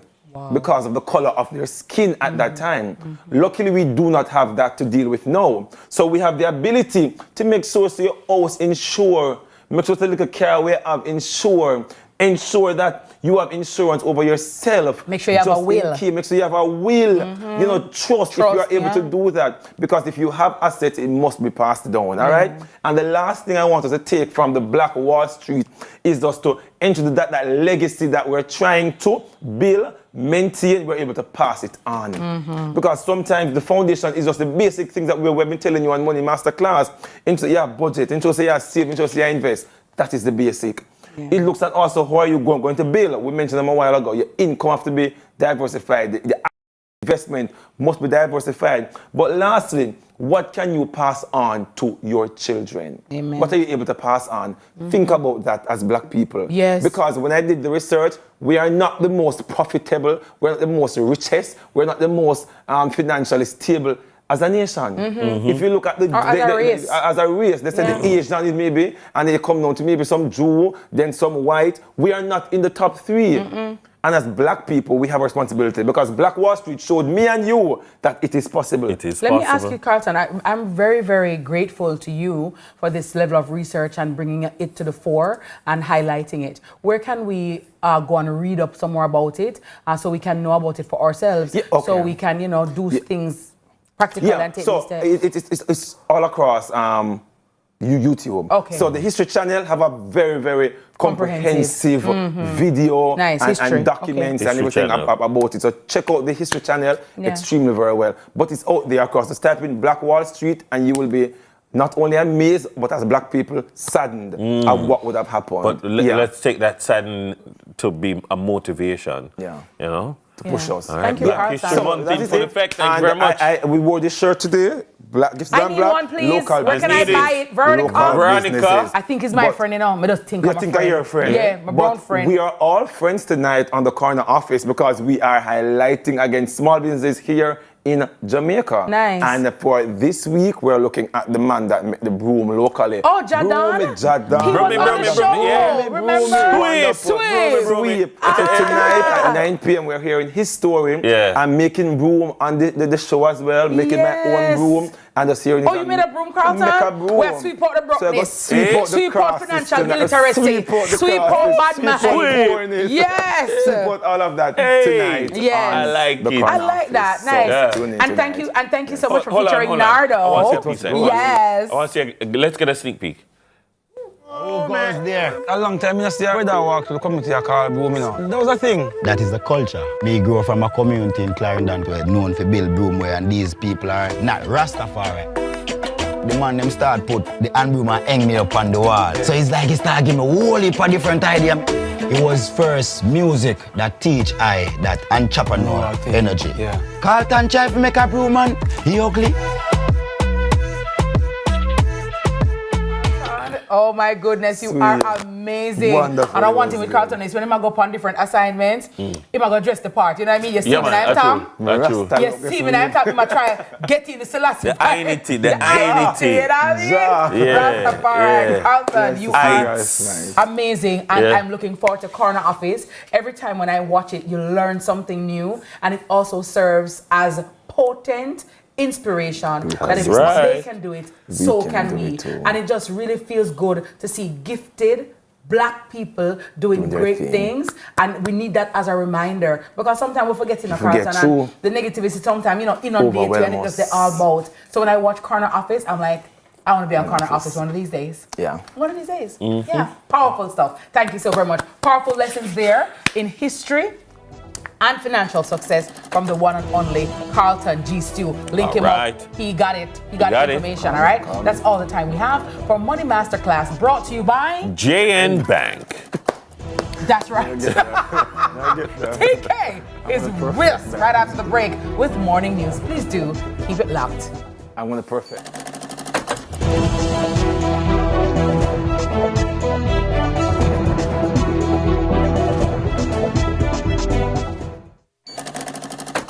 JN Bank Small Business Loans is linked to so many stories of ordinary Jamaicans and their extraordinary success. We're very proud to have helped small, medium, and micro businesses come to life and thrive over the years. It's a demonstration of our strong belief in the business ambitions of Jamaicans. Come, talk to us. Tell us your business. Let's start a partnership and let your business plans appear in real life.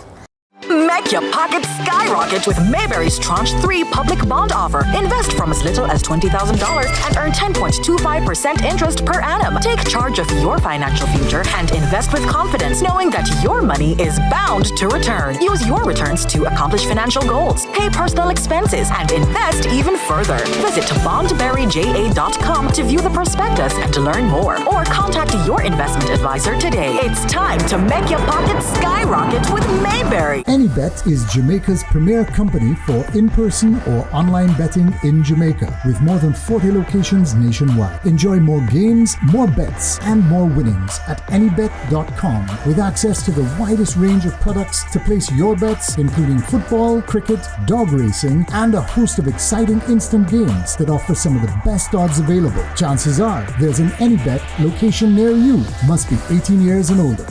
any bet, your best bet. Do it for your best life. Go check your HIV status. So keep your life trending, no pretending. Me I tell yourself do it for you, do it for you. Every time you are link with a condom. Coulda husband, coulda wife, coulda be a random. Condom connect and protect your profile. Be your own fan. Do it for your best life. Do it for your best life. Don't put yourself at risk. Condom connect every time. Do it for your best life. The Time by Hyundai or Hyundai 5 free payments, 3 years free insurance, or 3 years free petrol bonus is 7 o'clock.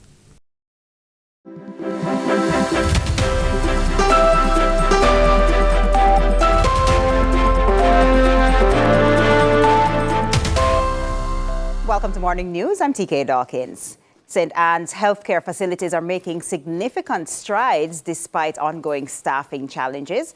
The health minister says improved technology, increased hiring, and multi-million-dollar upgrades are raising care standards across the parish. Courtney Lewis tells us more.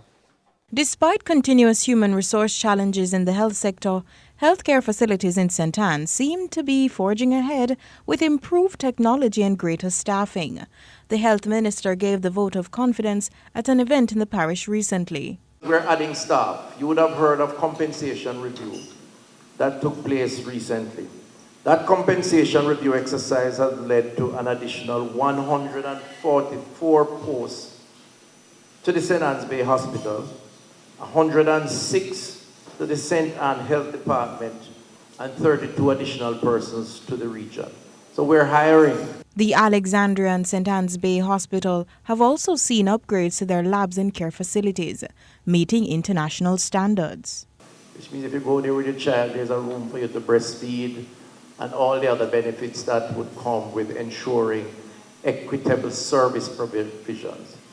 In addition to that, the lab services are now ISO certified, which means the standards that have been established internationally, we can boast those standards.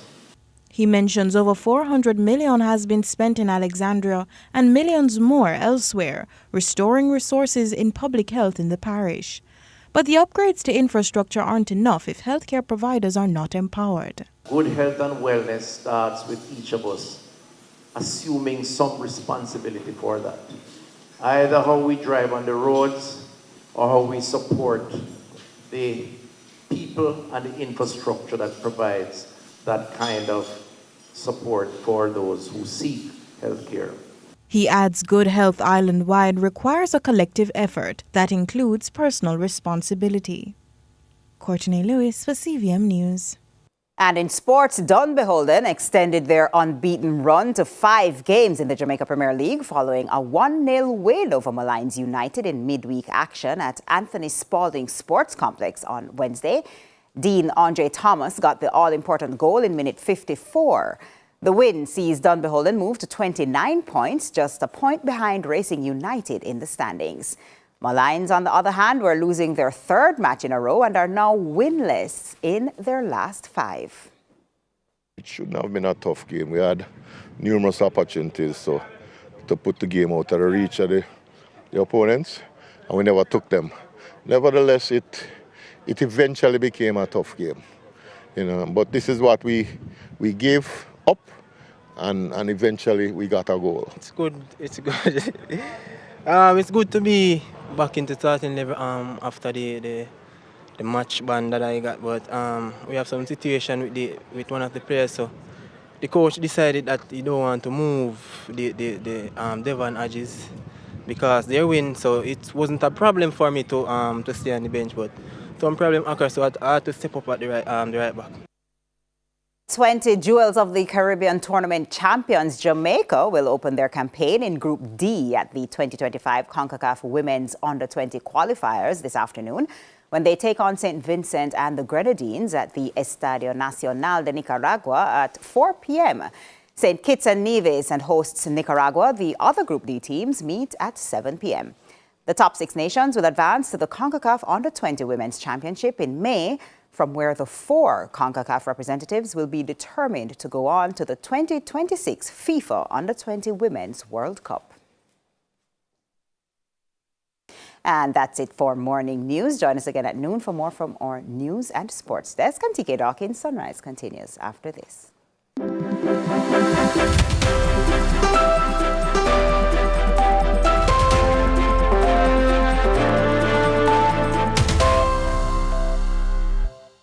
Are you a PATH or Wards of the State applicant? Then this video is for you.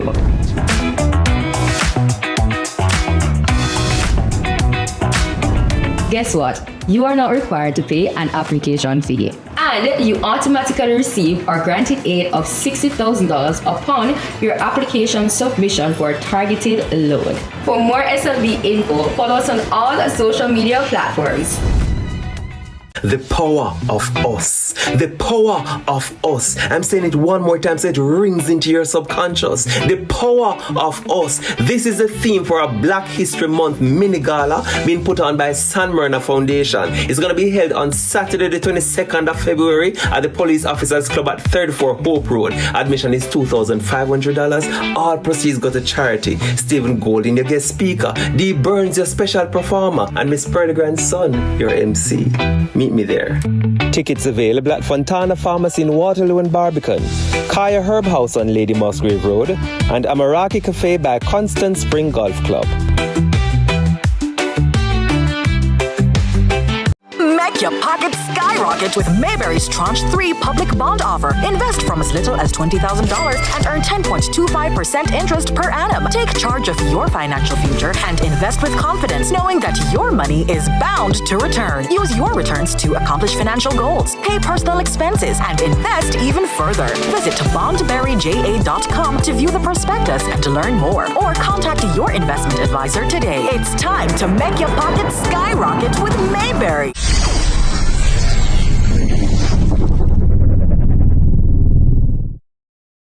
So me just want to tell them, say, Simmer, who got the keys to the bimmer?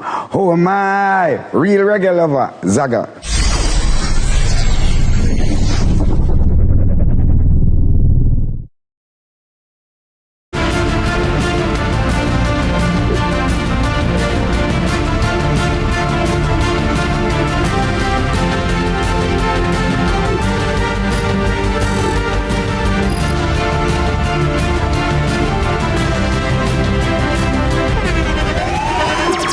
The internationally acclaimed On Stage with Winfred Williams. At a new time, Saturdays at 8 p.m. on CVM TV. So much more than entertainment.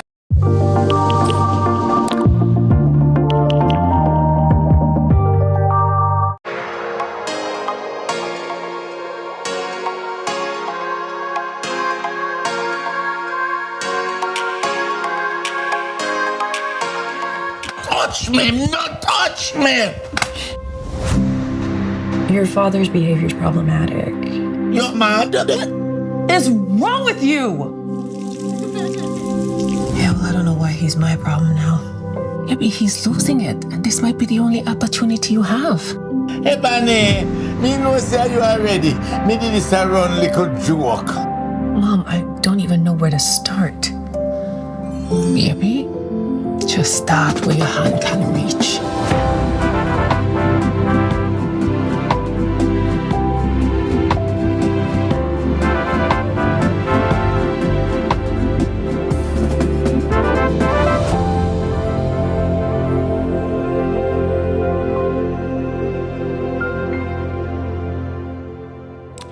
Wow, that kind of connected somewhere. Thank you very much for staying with us. Let's get ready to see a sweet story unfold on the big screen. Sugar Dumpling is one of those powerful short films about love and family, starring the legendary Oliver Samuels and the multi-talented Chantal Riley. It showcases the emotional journey of a daughter trying to reconnect with her father, who is battling dementia. And this morning, we have the incredible team behind Sugar Dumpling: lead actress and executive producer Chantal Riley, producers Natanya Barracks and Denisha Prendergast, and writer and director Tristan Barracks, to tell us more about this film. Good morning to both of you, and good morning to our guests online.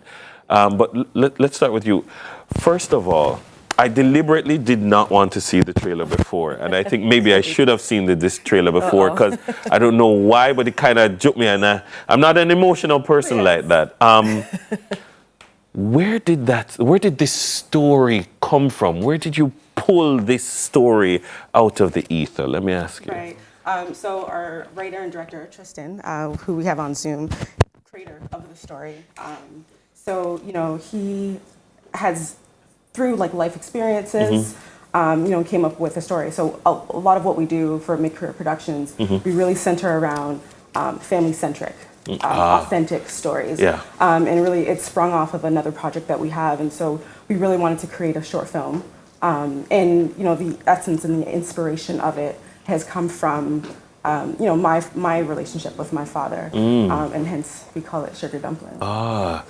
Because I was wondering if it is a case of, is it one story or is it many stories? Is it the story of, for instance, second generation Jamaicans living in North America, having their, you know, their elderly parent? Where did you have to go to find that character? Well, unfortunately, not too far and not too deep, because I watched my grandmother pass away with dementia. That was my mother's mom, and she stayed with us at that time. And so I had that firsthand experience watching my grandmother and watching my mother take care of her as she declined. And so, you know, watching the family kind of come together and do the best that they can in order to support her. And, you know, my mom and her sisters and brother, you know, making the decision to, you know, submit her to a home because it just got too burdensome for everyone, with working 9 to 5 jobs and everything else, you know, to make that decision to bring her to a place to have full-time care. So didn't have to go too deep, unfortunately, but yeah.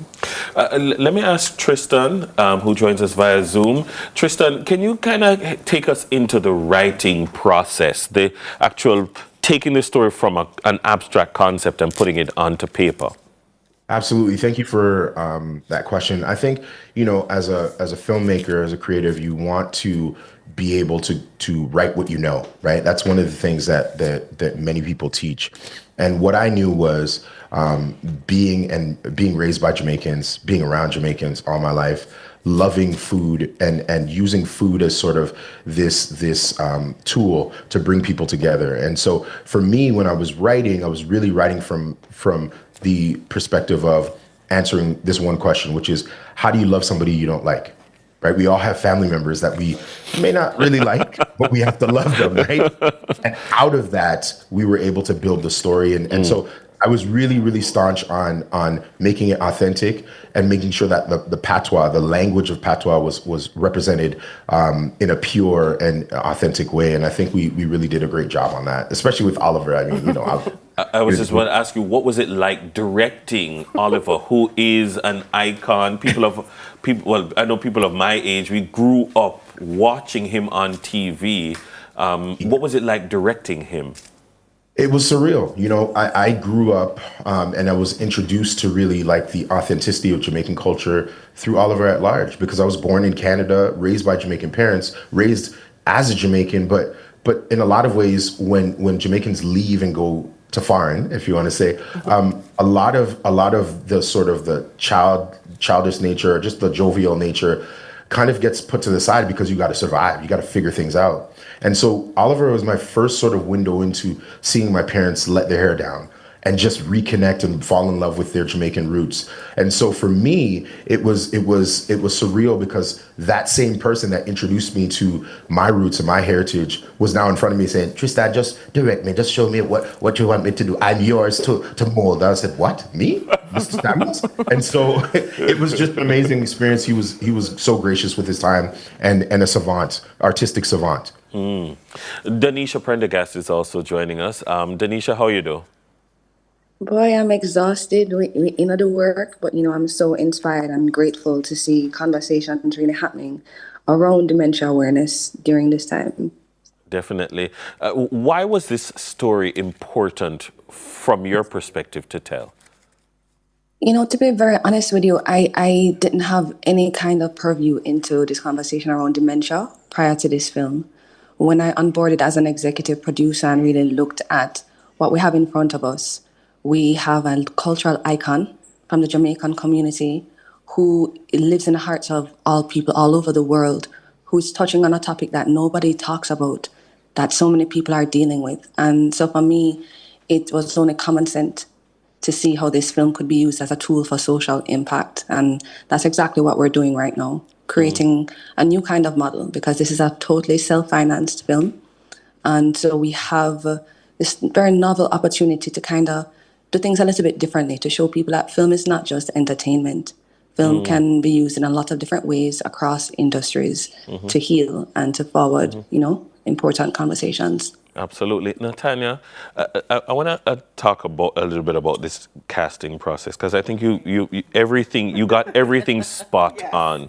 Tell us a little bit about your process, how you went about. Did you go about, I need this type of person, or I need this specific person? Yeah, brilliant question, because we filmed the film in May, but originally it was supposed to be filmed in October of the prior year. And so, in casting Desmond, the main character, Ebony's father, we were looking for authentic. We see so many films that come out and we all, the path was not right. And so that was critical for us. So unfortunately, we had to delay production because we couldn't find the right person. And then through conversation, we came upon Mr. Samuel's contact. And sorry about that, go ahead. Sorry, we came upon Mr. Samuel's contact and we were like, he is the perfect one, but how dare we, be so audacious to ask Mr. Samuels to be in our film? And of course, he took it. In terms of the rest of the cast, again, with Ebony, it was great. We already knew, Chantal was our Ebony. And the nurse, our small Ebony is played by our daughter, Zion Barracks. So the cast came together really well. One thing I love in the show, and I mean, your eyes, Chantal, they tell a story in every scene. And just from the little that I've seen, look, like your eyes are so expressive, and it makes you feel like it's a very real thing to you. And I think that, I don't know, did you know that she had the experience?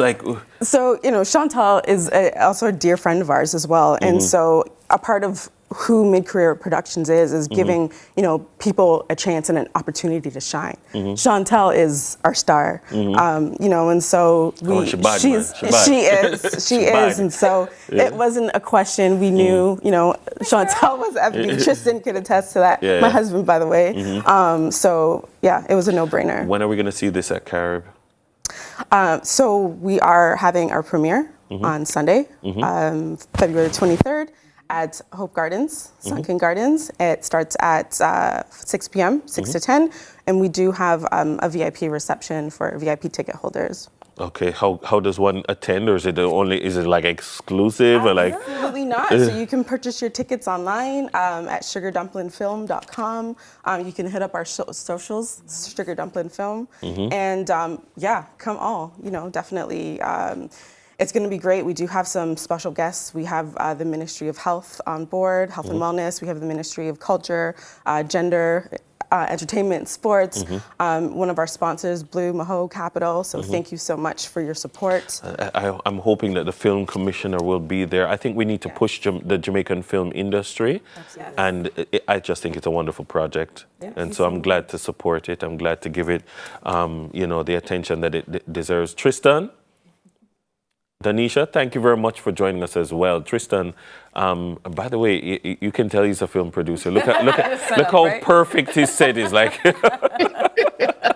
great audio, proper. Great visuals, great lighting. Like, it's so typical. My mom and my dad are watching this. I can't come on. I'm come on proper. Absolutely, absolutely. Thank you very much for joining us. Many thanks to Chantal, Crystal, Natanya, and Nanisha for joining us this morning. Sugar Dumpling, it premieres this Sunday, February 23, at the Sunken Gardens in Hope Botanical Gardens at 6 p.m. So go check it out. It's time to take a break. There's more Sunrise after these messages.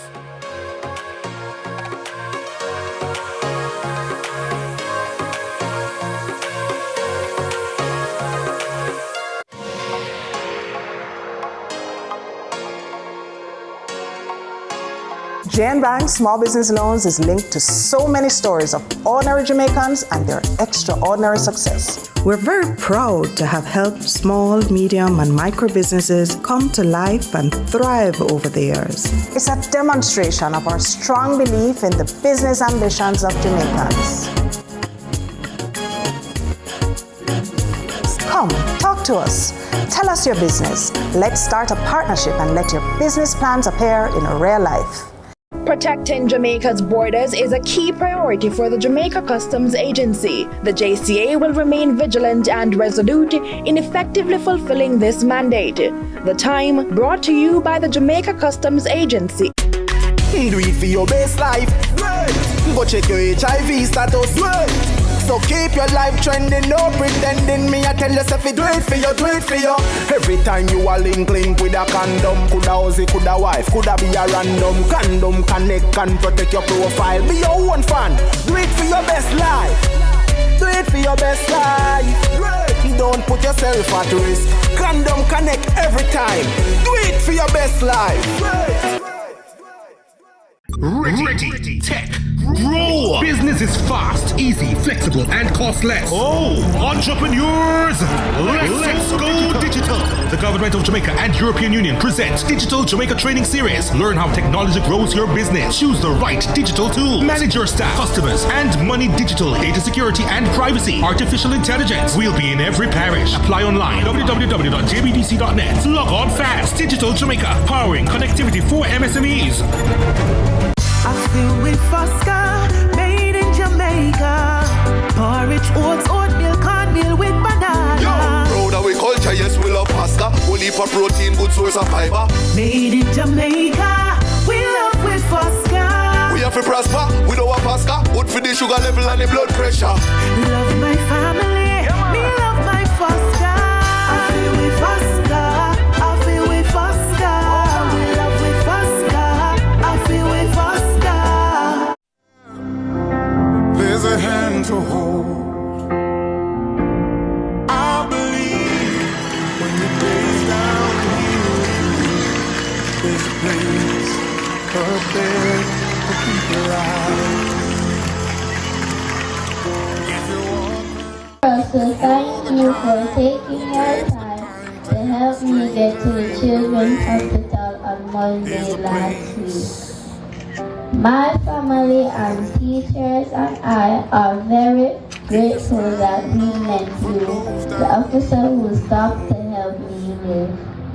You live the motto serve, protect and reassure, and so I thank you.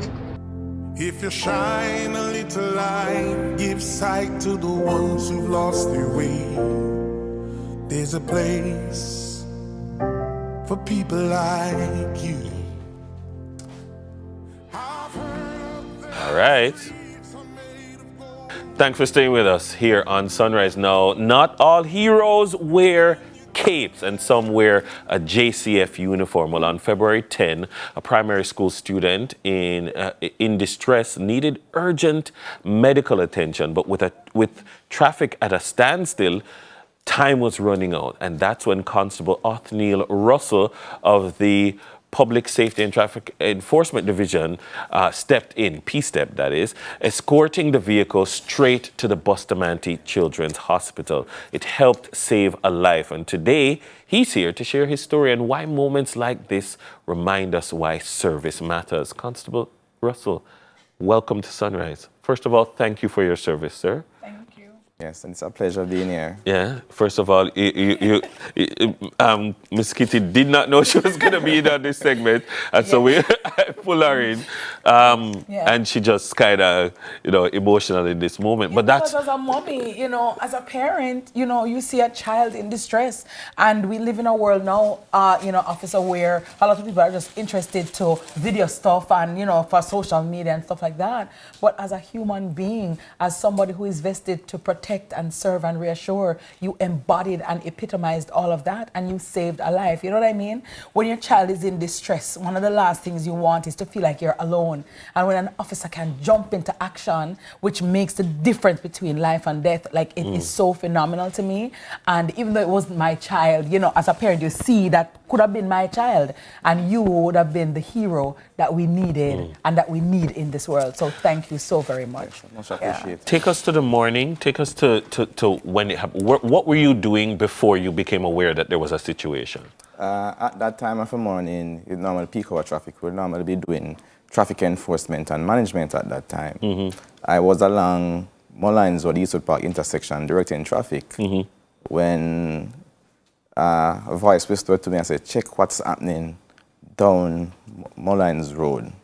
I drove my motorcycle to that location where I saw a motor vehicle with yellow flashing lights on, trying to overtake the line of traffic. I stopped that vehicle and asked what was the reason why you're overtaking the line of traffic. And the teachers told me that there's an unresponsive child that needs to get to the hospital. I did not hesitate. I spun the motorcycle in the road there and then and told the teachers to follow me.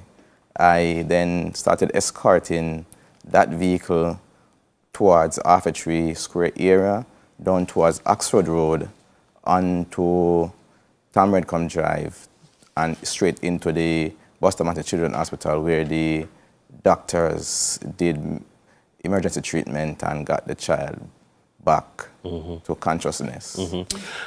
So you did that, you did your job, and you probably went on and continued doing traffic enforcement and management, didn't even think about it afterward. At what point did you know that they wanted to tell you thanks? About a couple of days after, I was contacted by Miss Brian Genius and Miss McHale from the school and said they wanted to give me a token of appreciation. And the conversation, I said, no problem, I'll be there. And after that, I saw the video started trending. Right, because I think that's a point that I would like to highlight. When you did this, you didn't do it to get attention. And even when they called you, you probably didn't think that someone is videoing it and it's going to go on TikTok. But you just did it because, I mean, by all indications, that's the type of person that you are. Yes, I am. And this is not a one-off situation. Several times we have done that throughout our career. We have helped persons to hospital. Numerous situations has arisen, and we helped to sort out that situation. I absolutely am touched by it, and I just want to, say thank you to you and the other police officers. And I'm happy that this story has come about, because again, we are oftentimes inundated with negative pictures or stories about our law enforcement officers, and these types of stories don't get the highlight that they deserve. And I don't even believe that it was you that morning. I believe that God used you as a conduit, because you to turn down the road there. Direct traffic. Oh, you just know for go down the south. You know what I mean? And what are the odds that you saved this little girl's life? It's absolutely amazing what you did. I also want to commend you for how you responded to the vehicle overtake. Because sometimes we see these things and we say, indisciplined people are overtake the line of traffic. But what you sought to do is find out why. Yes. I think that was important. Like to have the patience and the presence of mind to find out why. I mean, let me ask that question of why. What is your why as a constable, as a member of the force? What is your why that gets you to put on the uniform every morning and get up and do your job? Well, I love the force. I've been in it almost 14 years, 3 months. Wow. And all of what I've achieved in life most of it is through the JCF. So when I go on the road on a daily basis, I have to show the love, show the support to the motoring public, show support to the public, and have respect for the public. So that is one of the things that drives me to serve, to protect, to reassure the motor. And we know that there are a lot of negativity, so we are one of the officers that try to be on our best on a daily basis. So that is my zeal. Wow. Indeed. A force for good. Thank you, Constable. Thank you very much. Thank you, sir. Thank you. And I know everybody right now on YouTube, everywhere is saying thank you. And, we want to thank the other officers as well out there in the force who do this on a daily basis as well. And we sincerely appreciate your professionalism and your humanitarian side that you showed. And trust me, it's a good feeling. Thank you so much. No problem. After some ball off all my lashes, I'm so kind of life. You understand? I want if I go escort me, go put on my lash now because as my lash just. You understand? Mm-hmm. But all right. my heart Thank is Thank you. feeling good this morning. Yeah. Indeed. Good people still the boat. All right. Good police still the boat. Good officers still exist in the Jamaica Constabulary Force, for which we are eternally grateful. Thank you, sir. Constable Russell, Othniel Russell has been our guest. The Sunrise Book Club is up next. Stay with us. There's a place for people like you. If you stand up for those down on their knees. Go buy your Miracle Fire Rub for all arthritis, pain, swelling, poor circulation, numbness, inflammation, cold and flu, stroke, stiffness, sprains, strain, boils, insects, bites, and menstrual discomforts. Miracle Fire Rub, available at King Street Pharmacy, 72.5 King Street, downtown Kingston, and Fontana Pharmacy, Barbican, or call 876-80-85903 or 876-2865-810 or 876-3267667. Miracle Fire Rub. Rub it on, the pain is gone, gone, gone. Need auto insurance? Advantage General puts you in the driver's seat. With Advantage General Online, you've got the green light to request a quote, get insurance, submit claims, even pay your premiums online. Go from zero to insured in 10 minutes. All done. Advantage General, a member of Sagicor Group Jamaica.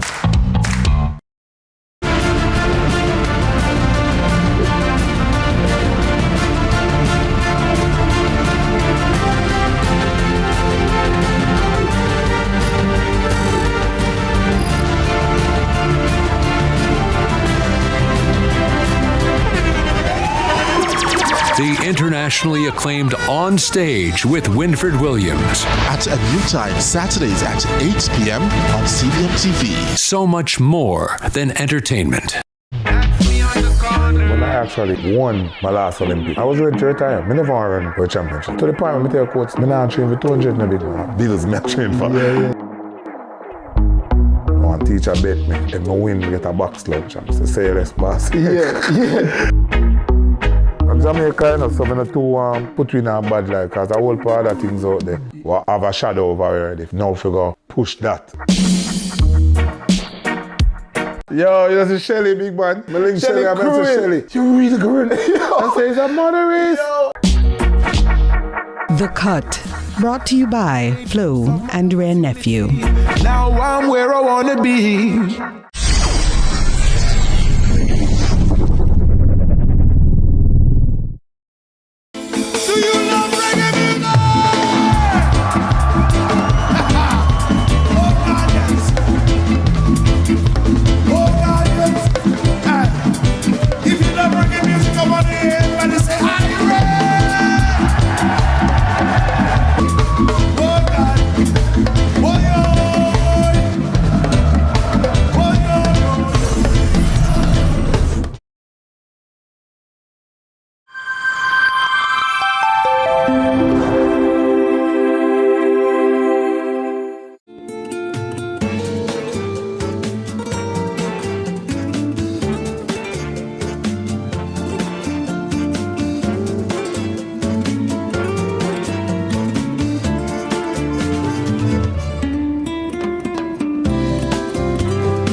Back. I feel like I'm in a little country and western cowboy show. Like howdy, you know. I like the vibe. Welcome back to Sunrise, everyone. In this town for the both of us. For both. Pow, pow. Well, thank you so much for joining us, and of course, thanks for being here on Sunrise. You know, we're reality TV. You know what I mean? Indeed. And you know, matters of the heart, and when we are so touched and so moved, definitely we have to express ourselves. Now, words have power, and our next guest knows exactly how to use them. Yashika Graham is a rising literary voice whose debut poetry collection, Some of Us Can Go Back home, capturing the attention of many. She's, trust me, out there and doing big things this morning. She's here to share her journey with us, her poetry, and the power of storytelling, the oral tradition. Good morning, Yeshika. Hi. How are you? Good morning. Thanks for having me. Looking so bright. I love your colors. Thank you. Very sunrisey. Yes. Thank you. Yes. So talk to us about your book, the poetry. We know poem from long time, right? Yeah. What was your inspiration to start writing? My inspiration for beginning my writing journey was I wanted to document the world I saw around me. I grew up in Westmoreland, and so I didn't so much see the world I observed around me on paper. And so for some reason, I just wanted to, I started out journaling at first. And of course, we have that rich storytelling tradition in Jamaica. And I wanted to see that on paper. So that was the initial impetus. And then somehow I got into the music of poetry. I heard a poem and I thought, that sounds very interesting. So I wanted to get into that aspect of it, to hear the music in the words. You say you didn't see the world around you on paper. What was the world around you? I grew up in very rural Jamaica, no running water. We have to go spring for water. We have to go river for wash. There still is no running water in Berkshire, Westmoreland, but that world was not on paper. And so, I have the inspiration of people like Lorna Goodison, of Olive Sr., who they document what you would call the ordinary life of the farmer, my grandfather who was a farmer, my grandmother, like those people who live close to the earth. And you don't see them on TV so much, but I wanted to capture that and to put it on paper, to document it. Wonderful. What has been your approach then to putting the people of Berkshire and people like them on paper? Like, how have you gone about it? What is your signature style of putting them on paper, telling their stories? I don't know if there is one particular style. I think I listen to the space and I listen to the voices in the space. So something that you might hear coming out is the voices of those people, of a farmer, of Mas Richard, of Mas Willie, of Miss Nellie, hearing those voices and just observe that there's so much interest and richness. such richness to the conversations we have, the stories we tell. Nobody not telling a joke like Jamaican. And so those stories, listening to those things. I'm happy that you spoke about Westmoreland. I can't say it here on TV, but one of the most, what I would call poignant statements I've heard is from somebody in Westmoreland. And as Yashika is talking about, listening to the conversations and how colorful they are, from the onomatopoeia to the simile to the metaphor, every literary device that you can think of is so well packaged, and it's like, wow, all of that happened. But for somebody who, how do you start even just writing? You just take up a pen and just start writing? How does it go? And we're long gone are the days where the lines have to necessarily rhyme. Right? How do you do it? It happens in different ways. So sometimes it's something that you've heard. My mother is a storyteller too, so she'll tell me something that happened in 1968 or something, or 80s or something like that, and she is very interesting in what she talks about. And so sometimes after I decided that I wanted to be a writer, I decided that this woman is way too interesting not to document her, and so sometimes I have just lines that she has said.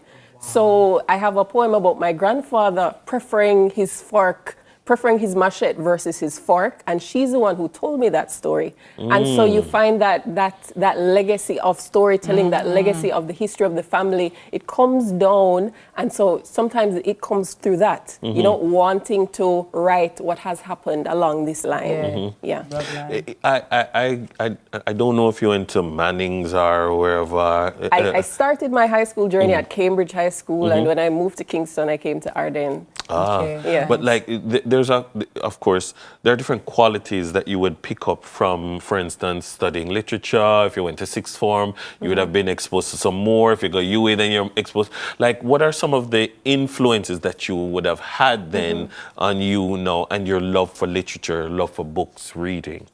Okay, so I started out talking about that storytelling, so that eye and that ear for the story and for what is rich in a story. That is, I think, we grew up with that, right? But then when you get to the school, you learn sort of the rules of, you learn the different, the tools, right? The tools that you can use to shape those rich stories. So that is, you have the impetus to tell a story, but then school helps you, or rather the craft of writing, that helps you to give shape to the work, right? So how did you, the title, some of us can go back home. Talk to us about the significance of that. Oh, wow, okay. How did that come about? Some of us, so I mentioned that I grew up in Westmoreland, moved to Kingston when I was about 14 years old. And so there is that kind of dislocation kind of thing, you know. Where's home? Should I be buying yam? Should I be buying ackee? You know what I mean? When you can go out there and climb ackee tree and pick. Right, so some of those like dislocative kind of things called me to look back to that place. And I think I was also trying to find my way back home. Like, am I a country girl? Like, I think of myself as a country girl, but am I? I've been in Kingston longer. What does that mean? And so that journey for me led me into contemplating what does it mean to leave a place where you're born. I was born in my grandmother's room there in the bush. So what does it mean to leave that place, and how are you defined as a person in the world? You know, so some of us can go back home, contemplate the degrees to which you can return to a place you're from. Where it is. And where is home? Is home in your head? Is home a place? Can you make another home somewhere else? You know, so those are some of the things that I'm contemplating, looking at the people in the bush and looking at the self in the world. So belonging is a very big part of this text as well. What other thematic issues do you tackle in the book? There is love, there is loss. There, I tackle the issue of sexual assault because that is too part of the journey that I have experienced and survived, and so I'm tackling that too. So there is beauty in there, there is trauma, and there is, I think, that exploration of the fact that this land, this life experience is a layered one. Yeah, not linear, multifaceted.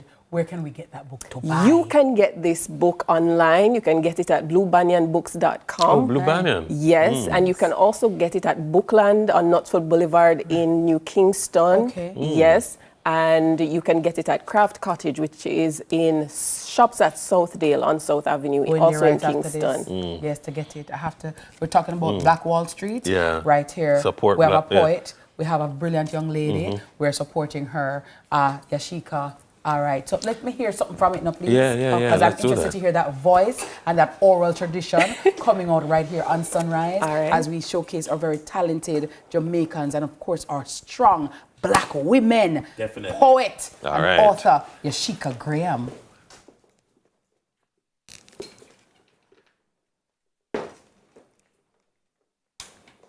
So this is Love Letter to My Feet, with thanks to Melissa Phoebos. When I sprinted from that man-cross Christmas grass and sharp shifting rock, the moment slowing as I saw you, soaked in after rain, it was then I loved you best. Clean, giving hell, wet. Here's to you, my unsung, for how you humble yourself, though it is you why the world even eyes me. How you carry me tall, regal, you who move me when neither my hand nor heart is going. And forgive me for ushering you into anything stringed, forcing you to bend, be soft, when I know we are rough women. Forgive me for the pointed toe shoes my 20s commanded, pressing you together to make subtle, acceptable turns. Remember when I gave up heels, got back to bare feet? Remember when men asked your size? I welled up enough to usher gall from my gut. But you were just cool underneath. And how bruised you are, how dented, how grounded you are, how much of a map. How rugged you are, how steady, how square you are, how balanced, like banyan, like cedar, how strong, body root. I raise you up in honor. Thank you.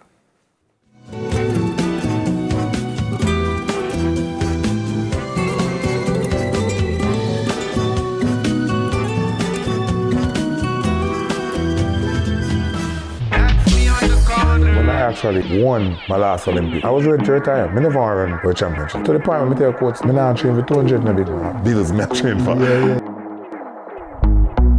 teacher bet me. If I win, I get a box lunch. I say Ellis, boss. Yeah.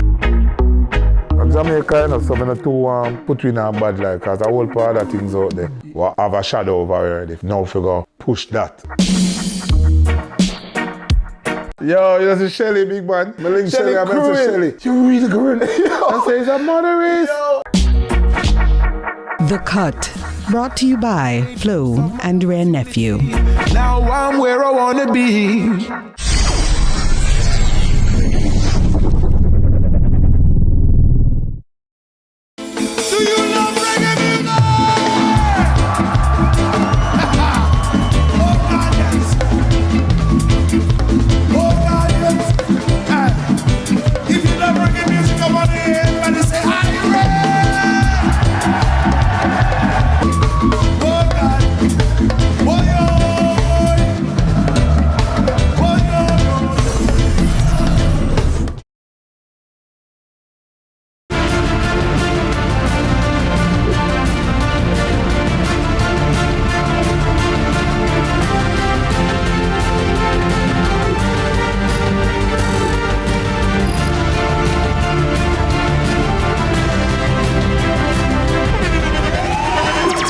The internationally acclaimed On Stage with Winfred Williams. At a new time, Saturdays at 8 p.m. on CVM TV. So much more than entertainment.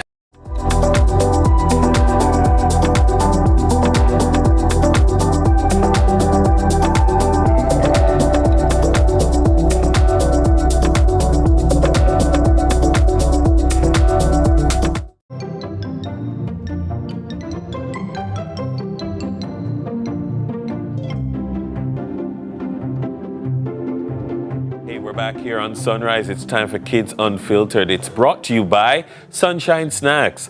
Well, creativity is the heart of our culture. And at Edna Manley College of the Visual and Performing Arts, the next generation of artists and musicians and dancers and actors, they're getting ready to take center stage. And this morning, we're going to take a look inside their programs, which are designed for young aspiring creatives. And joining us this morning, we have technical specialist at the Edna Manley College of the Visual and Performing Arts, Ms. Jodianne Johnson. Jodianne, Good morning, Miss. How are you? Good morning. I'm good. I like calling teachers, like when I know that you're a teacher, I have to say Miss or Sir. It's just a sign of respect. Hi, Miss. How are you, right? I'm good, thanks. I am really excited when I heard about this program because a lot of parents have children who are creative. They want to dance, they want to sing, and then sometimes there are only programs for certain types of expressions, right? Yes. Traditional expressions. But my child might be a poet, right? And I don't want to shut my child down. Go do something else. Yeah, go do dancing, or not even dancing, but go do something else, right? Yeah. Because you can be bright in many other things. In many different ways. And I'm very happy that the Edna Manley School now has a program where parents can send their children to grow and develop in that kind of artistic way. Talk to us about why did this program come about and how long has it been in existence? So the program came about for the very same reason that you just described. And this is an extension of our summer school program, which has been going on for years. It's offered in the month of July, and we have students coming from ages 4 to 18. Nice. We expose them to the various art forms. There's music, dance, drama, and the visual arts. The visual arts is expanded to include other areas. They have ceramics, painting and drawing. Nice. There is animation for the younger ones who, they have this affinity for Wild anime imagination. And so they can explore and just do all the creative things that they really want to do. Some of the things that the parents may not be able to cater to, in the regular school setting. So the Edna Manley College provides that opportunity for students. It's an immersive experience. They come in and they explore. They also learn self-expression. They learn to work with others. They learn self-confidence, which is very important. Yes. So what we're going to be looking at is a video of our summer school students. Yes. This is ages 4 to 11.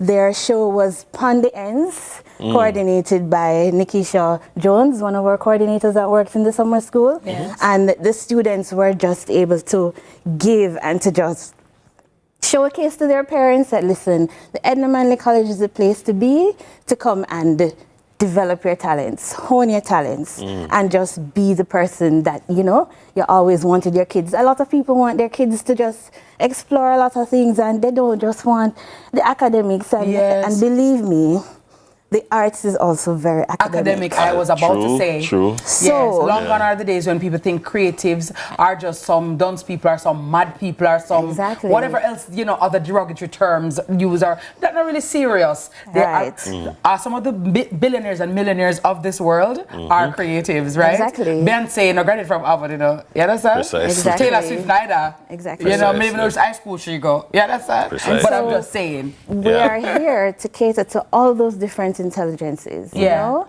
So it's just a summer school, or is it a year long?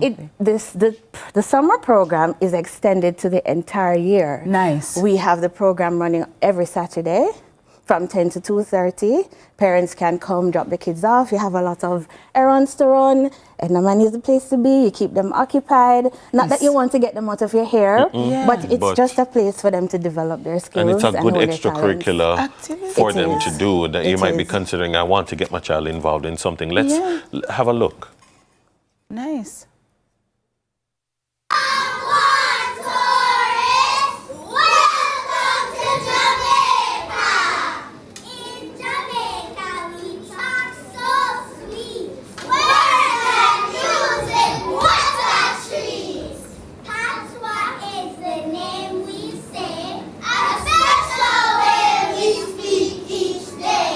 When we wake, we say, "One, one," means what's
Yeah, all them Uncle Dennis. You see that? Hey.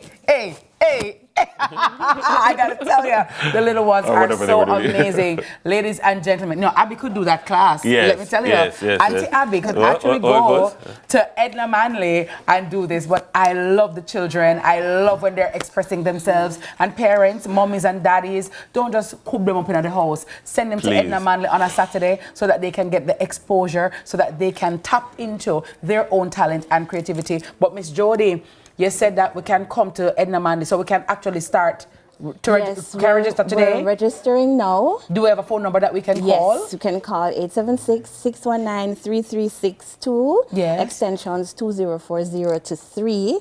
And we also have an email address. It's skeep@emc.edu.jm. So it's SCEAP, short for School of Continuing Education and Allied Programs. I know it's a mouthful. At emc.edu.jm. Yeah, just rewind the video and just write it down. Write it down. Pause. Yes. Rewind, write it And you can check out our Instagram page as well. We have lots of videos and highlights there. Parents can go and see exactly what the kids will be up to when they come to us. I absolutely love it. Now you know who will be going to one of these classes when she can balance. You understand? I love it for the kids. Mwah. All right, thank you so much, Miss. So much talent in the making. And again, big up to the Edna Manley College for the performing and visual arts, yes. And of course, all the teachers like Auntie Jody and everybody down there, all right? And thank you guys so very much for fostering the arts. Our guest has been Jody Ann Johnson, technical specialist at Edna Manley. Up next, we're stepping into the reggae corner, not corner, but corner with a legend. And he's in the game. You know his family too, so you don't want to miss Mojo Morgan Rockers.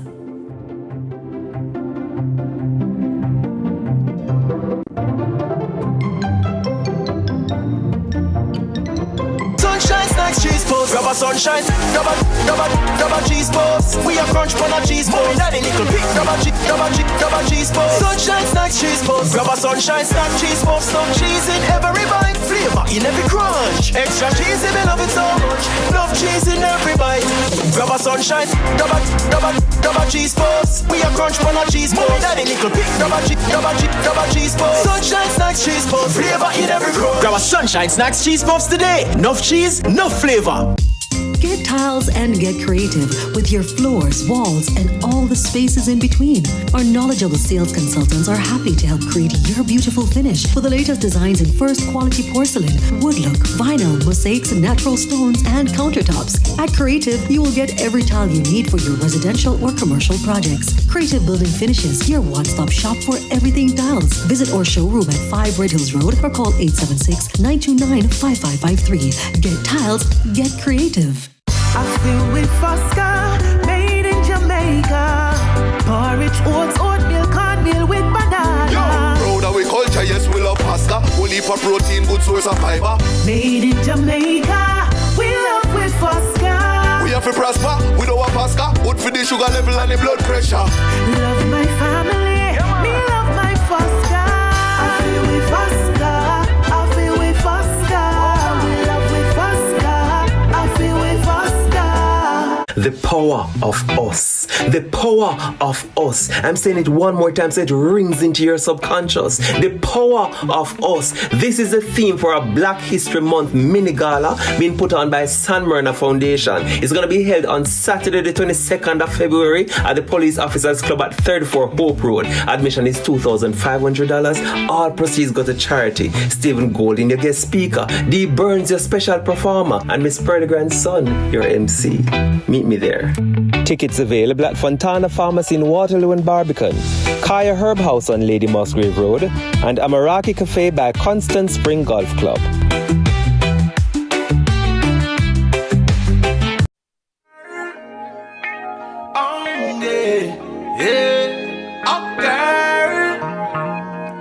I said your eyes never lie. I should have arranged another place and time. I didn't mean to make you cry. Girl, I know you ain't no plaything. Now the rain was falling. Hey there, Sunrises. All right, now all through February, we've been giving you a little reggae every day to whet your appetite. And today we're back in the reggae corner with Grammy Award-winning artist producer and songwriter Mojo Morgan. He's here to talk about his incredible journey from the early days with Morgan Heritage to launching his solo career and how he plans to make it with his latest project featuring Chronic Law, Popcorn, and Pablo YG. Welcome to Sunrise, Welcome, Mojo. How are you? Yeah, you got your mojo back? Yes, ma'am. That's hot. That's hot. Lovely. I never lost it. Yeah. I know. You never lost it. Like you never left. Yes, ma'am. Grammy Award winning. What was it like when you heard Morgan Heritage's name and the Grammy goes to Morgan Heritage? What was that like? It was, you lose your breath, you know, because you're nervous. I felt like right before I was going on stage when me get those butterflies in my stomach, right? And I wasn't with the group. I was in Africa at the time, watching it online. It was the first year they actually streamed the premiere ceremony. Right. And when they heard it was like, sort of like a flashback. You ever see when you watch a movie and you see a flashback of the whole entire story where you get ready for watch? I saw our career and the struggles, the ups and downs with our fathers, our mothers, telling daddy them now rehearse, you know, about getting on us and the hard work that we put in to get that highest honor in music. It's a beautiful journey. Amazing. I ask this question, and I'm going to ask you, because the weight of being Morgan Heritage, the weight of the heritage, how heavy has the weight and the responsibility of being a part of a broader heritage, how has it helped you? How has it challenged you to rise? That's, wow. So that's a heavy loaded question because of the journey we're on right now with our new reality, with Peter not being here. It was hard coming out the gate right after losing him. We had a show in April in Barbados. We just lost him in February, Cinema Zion in March. And that's how I felt. So I took time. That's why you guys haven't seen me out in the media. I just been on the farm in St. Thomas, figuring out the next steps, asking the Most High for guidance, because I understand there's a lot of pressure on me as the one administrating Morgan Heritage business with the many offices around the world, and stepping out now from behind the lens, you know, in front of the camera. The song Make It evolved from being a motivational song to the next generation to becoming about the legacy. And like you said, the weight of the world is on my shoulders, but Gramps isn't making me carry it alone. You and I is not making me carry it alone. And big up Jamiri for stepping in for his Uncle Peter and the lead vocals, doing his royal duties. Wonderful, wonderful. In terms of collaborating with the new generation of artists, Morgan Heritage, again, a very cemented, acclaimed reggae band. What's the Popcorn, Pablo YG? What in the Pablo YG is that? Unruly. What in the Chronic Law is that? Bad juvie. Just all negative. What in Here's the Pablo the flip YG? side. These are kids that come from nothing. And as the baby in the group, the rapper in the group, I wanted to make sure that I connect with an audience that would allow us to expand the Morgan Heritage fan base. That's why my project is Morgan Heritage Presents Mojo Morgan. So we're carrying the legacy with us. The family is supporting. The family is behind me, pushing me out. But at the same time, it's important to rub shoulders with the elite in that world, right? It don't make sense I try push this message to the same Morgan Heritage audience, because nothing is new. The message in Make It isn't new for Morgan Heritage, teaching the youth them how to turn nothing into something, right? But because of the life we live. But at the same time, if we can repackage it, present it in a new way, make it palatable to the youth, them hip and cool. So you understand when Graham said, cool to be conscious. Nice, cool to be conscious. Yeah, man, wonderful. Definitely. You know, it's funny, I was having a conversation just yesterday with someone who is advising a group who was hot maybe 15 years ago, but they're not so hot anymore and they want to make a comeback. And I'm like, yo, you don't have anything new going on, so just zero in on nostalgia. Just focus on nostalgia and sing the old song them, and people are happy, just sing it, sing, that's your thing.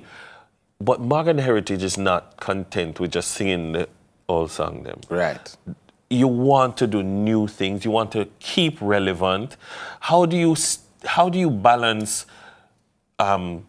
keeping the sound that is signature of Morgan Heritage, but tapping into the sound of the now of 2025? I believe we're divinely guided. It's funny you asked that question. I was talking to Dan Corleone yesterday. How does big up Dan yesterday? How serendipitous, like you see that? You see it? Right. So he was a major part of the reinvention of Morgan Heritage 20 years ago. In 2005, I meet him at the studio, Mona. I'm just finished up Calante album. Right. That was our first works with him. And then Tell Me How Come was the follow-up. Yes, Seasons. It brought us to a whole new audience. I remember going to Bahamas and seeing these 10, 15-year-olds loving Morgan Heritage. Yeah. And now those 10, 15-year-olds are 30, 35-year-olds, right? So for us, we have to give credit to our producers and our ability to connect with the next generation of producers. Bobby Digital, Rest in Zion, King Jam is the foundation for Morgan Heritage, introduction into Jamaica, right?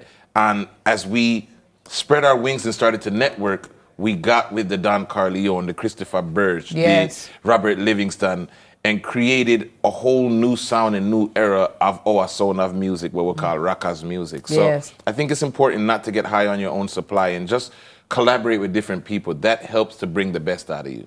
Well, Morgan Heritage is always, changing and presenting new. So the group, and then everybody has their solo career. Do you prefer to do it solo or do it in the group? With the group. 100%.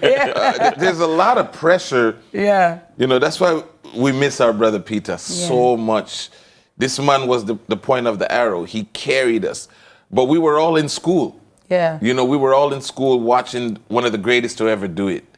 And when we step out there, we walk out there with him. So sometimes we feel like I see him in Jamiri when we're performing live. And Jamiri is not aware of this because the spirit take hold of him. Yes. So I love interacting with the audience as the underdog. Yeah. And there's so many people that go underrated, underappreciated. So it gives me a chance as a solo artist to connect with those people that are feeling like that 90% of the time overlooked in this life. You said you were with him when he passed. Yes, ma'am. If you can share with us, what were his last words? I mean, Peter was surrounded by love, his wife, his children, mother, brothers and sisters. We were all present at that final moment. Yes, I was there. His last words, one of his last words to me was that a Jamiri time now.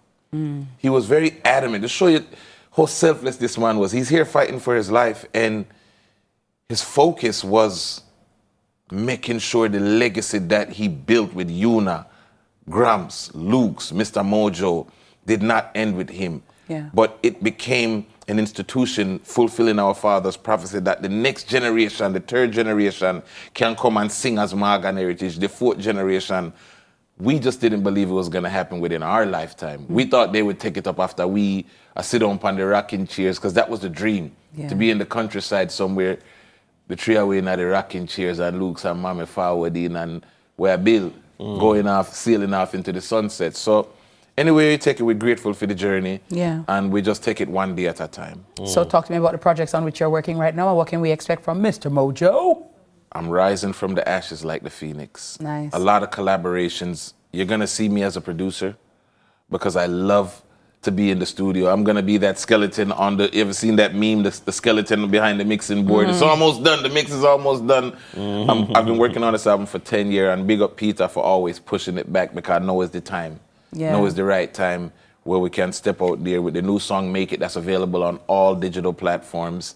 And, you know, the lyric video is also on YouTube on the Morgan Heritage TV platform.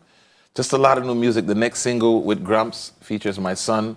I'm working on some singles with me and Jamiri. This is a exclusive. Nobody knows about this, not even Gramps. So he's going to be like, yo, when I'm single, let me hear it. Hi, Gramps. We're working on, I think, like 3 amazing songs that's going to drop rapid fire, keeping up with the dancehall culture.